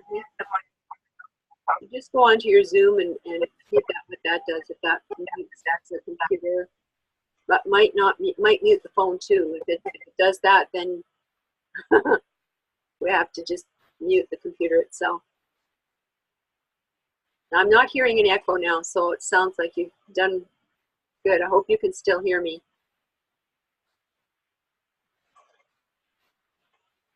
Oh, the phone's been off for a long time. Oh, okay, you can hear me good. So down this side here is where you can list your services. You can put some of your services on here. You can do some reviews. You can shop. You can have offers, photos, videos, posts, events. You can have jobs. You can list jobs here. You can have an about page. I have a box number in Calmar, and so I do put my box number there because mail doesn't get delivered directly to our home here. And it's pretty safe to put an address there so people can send you a thank you note if they want to do that. And I list my phone number on my cell phone. So I figure if I'm open for business, people need to be able to get in touch with me. And you can create an ad here. I'll warn you, if you click on that, you're going to pay money. But you can set your ads at whatever price you want to pay. I don't usually go over $25. But you need to test the waters. So if you don't get, if you have an ad, you pay $25 for an ad and you didn't get, the only time I've used it is to get people to like my page. So if you like your own page, so I want to unlike this page. You don't want to like your own page because everything you post on this page, I didn't realize I had liked it. Everything you post on this page will also show up on your personal profile feed. But back to the ad, if you create an ad and you don't get very many likes, then you need to change up your ad somehow to see if you can get more likes. So you have to experiment a little bit. So it costs a little bit of money if you want to do that. I have about 5,000 friends on Facebook. So I've built up my followership so that I have 1,000 people who have liked my page on my Marketing Mentors page here on Facebook. And I've done it by inviting people from my own connections on my personal page for my 5,000 people. And I did run 2 $25 ads just to see what it would do, and I got maybe 3 or 4 likes with both those ads together. So to me, it didn't pay off to do paid advertising. I did better by inviting people who are my friends. So you will want to go in and invite people to be your friends on your Facebook. But I check them out. I look and see if there's people in common And if there's people that I really respect on here, several, not just one, it has to be several people that I really respect, then I will add this friend. So I will send a friend request. So I noticed that she's got Dorothy Briggs, Shelley Bablitz, Delane Witzani, Shauna Madsen, Patty Lou Cumbie, Zandra Bell. These are a lot of women. Doreen Kiley, Trina McPhee. So there's quite a few women. So I will invite her to be a friend. I'm under my 5,000 right now because I went in and I deleted a bunch of people from Ontario that I don't know how I got connected with them. Anyway, so I had some space so that I can invite some more people to connect with me. So this person here, Dorothy Briggs is here. I know Sherry Bannock, Vivian Kelly Langford, Vivian Rose. So there are a few people on here that I know, and I would connect with her. I'll invite her to connect with me, but I don't usually do too many anymore because I've got so many. So you can find friends, and you can pay attention to your settings here. Who can send you friend requests? Friends of friends or everyone? So I've got this down because I've got so many. I've got friends of friends because I don't want to get, I used to have it set at everybody, and when I had it set at everybody, I got a lot of guys hitting on me. I guess that's the best way to put it. And so I ended up having to block them. It's not fun. So I've just got friends of friends now. And you can go in here, you can create ads and manage your ads here in this little drop-down menu. And you can manage your pages here. You can create a new page. You can create a group. So groups are different than pages. So groups on LinkedIn and Facebook are the secret to each of the platforms. So you go into the groups on LinkedIn, and I should go back to LinkedIn and show you how to search LinkedIn groups. I'll do that right after this. On Facebook, so if you want to find some groups, you can go in here and you just say groups, type in groups and groups I belong to. So if you don't belong to any groups, you just want to search groups. So I'm in some of these different kinds of groups. There's some groups, if you want to see, it can show you all the groups that you're in. And there are a lot of groups in here that allow you to do free advertising. So if you want to do some advertising for your business, you can go into free advertising groups. And you can promote, recruit, and advertise direct sales, advertising group. These are groups I'm not in, but I'm in some free advertising groups. And so you can just search through them and see which ones might be the kinds of groups you want to join. There's lots of groups, and they're all over the country. And I'm sure you guys could do coaching all around the world because you can use Zoom. And as coaches, that's one of the beautiful freedoms that we have. We can coach all over the world. I've coached people in Australia and New Zealand,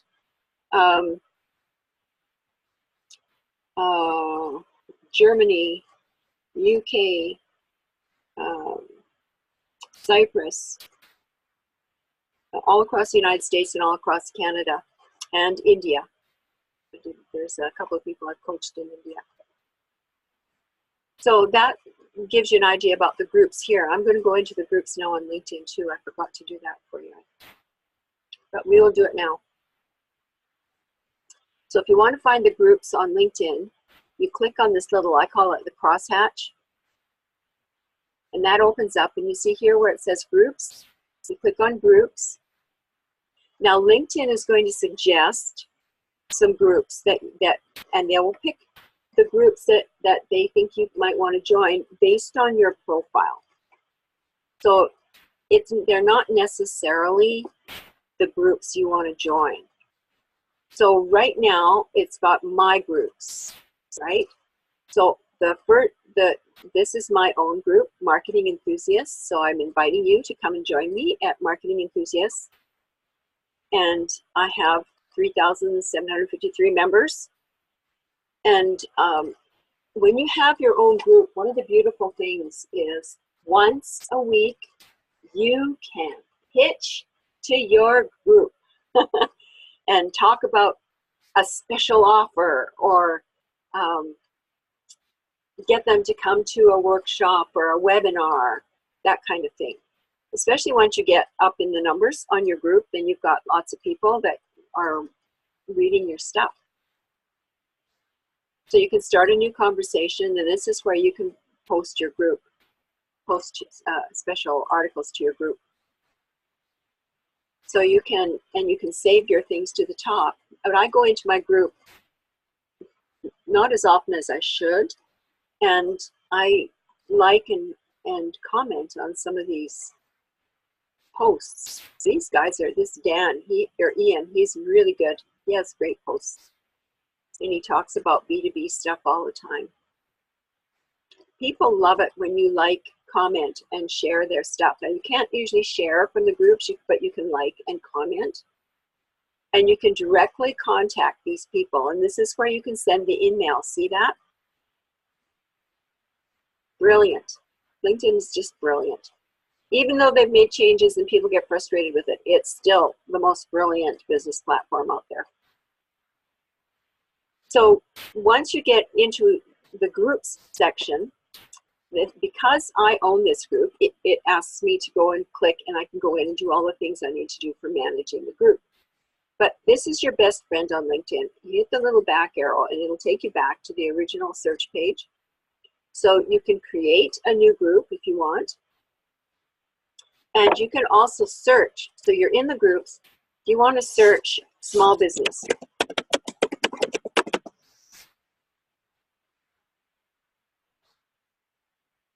It gave me a suggestion, small business owners sharing. So we can request to join. There's one member in this group. I don't think I'm going to join this group. But we can search a different group.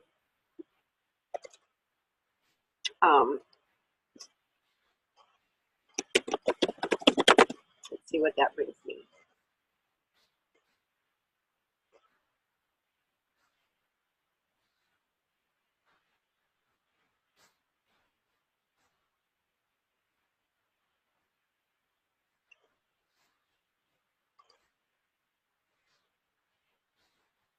You get a whole bunch of stuff here. You not only get different groups, you get people and everything here. They've changed this a lot. So I'm going to go back into my groups again.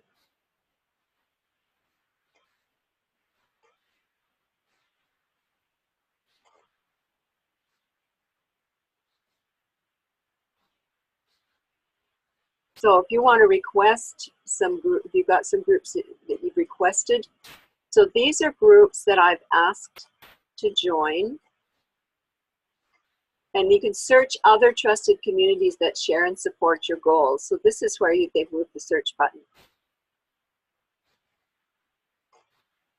So you can search through these groups and see if there's some groups in there that would be appropriate. And remember, I said try and join big groups.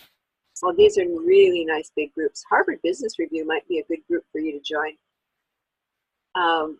Project Manager Network, Marketing Communication, Consultants Network. You could go in and take a look at that. You might just be in a whole bunch with a whole bunch of other coaches, and they're all looking for similar types of clients. Executive Suite might be a good one for you to join because executives have a lot of stress. They take that stress home. They need to know how to deal with it. I'm sure you guys know how to where to go with that. So there's all these different pages, up to 100 pages to search different groups that you could request to join, which makes it wonderful. And you can join up to 100 groups on LinkedIn, and I'm in over 500 groups on Facebook, and I don't know what their limit is on Facebook. So it took me a while to get there, so I wouldn't worry about hitting their limitations really fast.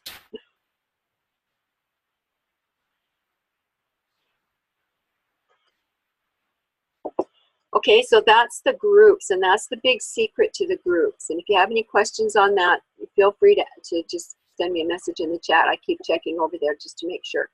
So we're going to go back to Facebook here. So you can also search the different kinds of groups you want to use to market your business through here on Facebook. And so you can check all of these little drop-down menus here. Just read through them all. Right now we're on groups. And you can, this is really important to go through this little arrow, and as you edit your page, activity log use settings. You need to go into your settings and make sure. So this is where you can check who's blocking. You can check language. So one of the things I did is I don't have multilingual posts. English is my language. And you can edit whatever you want on here. Blocking location, timeline, privacy. So you can set up your privacy here, whether you want the public to see it, who you want to see. You can edit this so you can see your future posts. I just have the public seeing my future posts, and if anybody tries hitting on me, I just block them. I got lots of people blocked.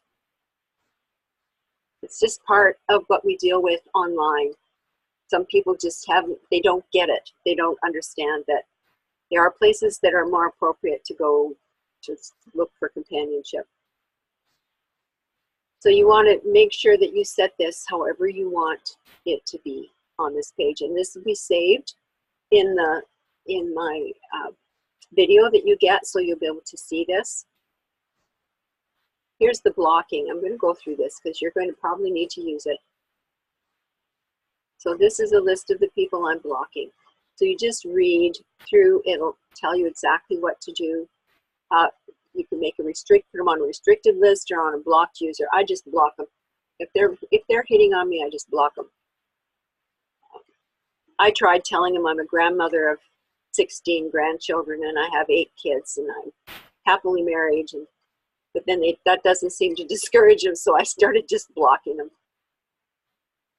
Oh. Notifications. Did we do this? We didn't. So on Facebook, you've got all notifications. You can turn sounds on or off here. You can have it turned on for only important notifications. You can have your mobile set up here. Your public posts, they can be set up here. I've got mine set up for friends. Apps and websites. You can add different apps and websites here. You can have instant games. I don't do any games on Facebook. I waste my time, so if I have time to play games, I've got time to do other things to build business.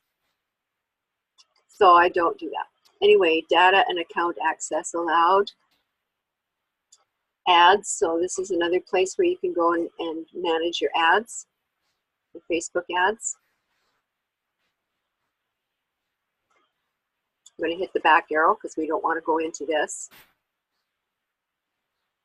When you decide you want to do ads, I don't care if our time is used up. Contact me, we'll set up a Zoom chat and I'll help you with do your ads. Don't feel like you have to hesitate, just ask for help. And this is where you can do your payments. You can set up your payments for your ads. You can set up a support. So if something happens that somebody sends you a message, somebody that you know and respect says, hey, I just got a request from you on Facebook to be your friend. And I noticed you only have 15 connections on here, but I know that, like I've had people say this to me, but I know that you have over 4,000 connections, friends on Facebook. So I think somebody's tried to clone your profile. And that happens on no matter where you are on the net. People are going to come and try and do that. Then you can go into the support inbox and you can send a message and you can tell Facebook that this is happening, that somebody has tried to clone your profile. And what they will do is they have the ability to go in and delete that profile and block that person. Because you can't block that person because you don't know who's set it up. You can't do it from your end.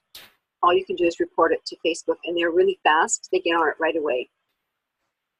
And videos. So this helps you with your videos. I've got everything set at default because I don't want to take time to edit my videos. So privacy. This, we talked about this before. I'm trying to find the place. There's a place where you can go in and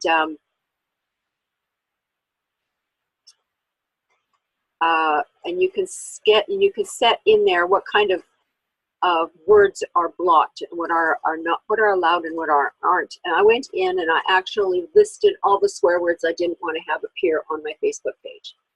I'm shocked at how many people use blue words today, and it is not appropriate in business. So if a person uses a lot of swear words, I guess there is another words, I like to call them blue words, they're obviously not going to get very much business. Whether they're a man or a woman, blue words are not well received in the business world. So even on our personal pages, and Twitter and Instagram, people have lost jobs because of their language and because of the way they behave on these platforms. So even though I do have personal pages, they are always treated professionally. And my kids are all connected to me on Facebook and Instagram and Twitter, and they know the rules. They have to behave appropriately on all of my connections and on all of our platforms. So I just don't allow any swear words, any blue words whatsoever. And there's a place where we can go and set those. And they moved it.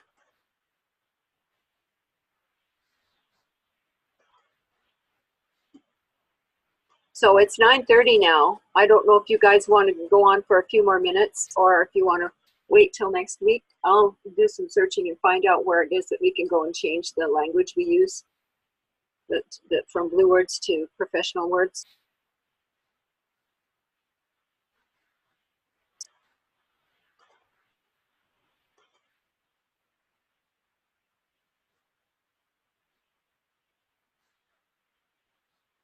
So I can't hear you guys, so if you could type something in the message box.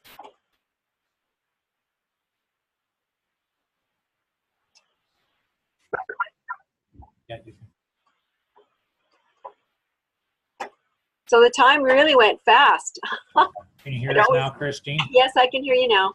Can you hear us now? Yes, I can hear you now. Can you hear me? Can you hear me? hear us now, Christine? I'm talking. Can you hear me? Hello, hello. Can you hear me? It's echoing on my end. Hello? Hello, hello. I've got to make sure I'm not muted here. Nope, I'm not muted.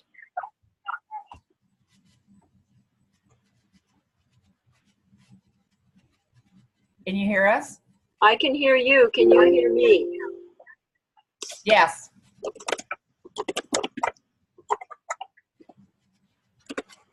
Okay, that's great. Okay.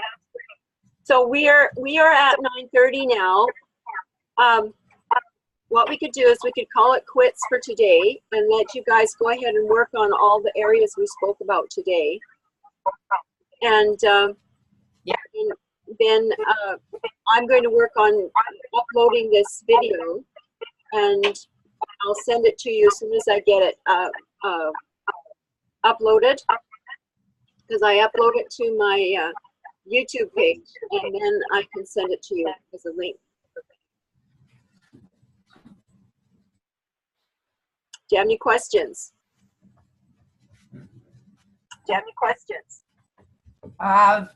Once we start applying, probably. Yeah.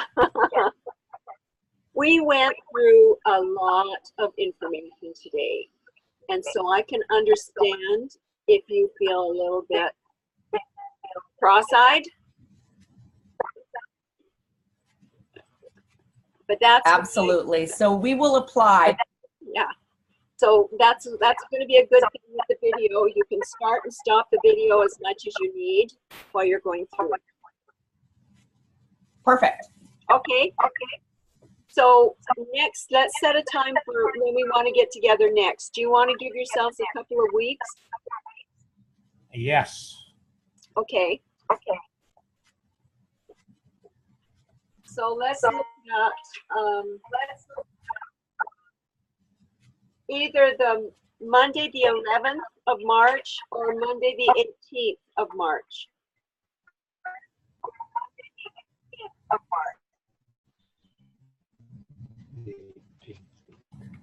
The 18th. 18th would work. Okay, so I've got us down for 8 o'clock for 2.5 hours. And now remember,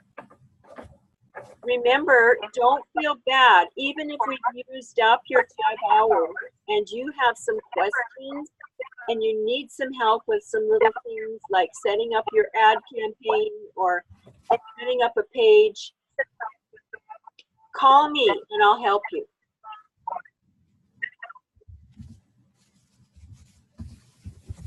Thank you very much.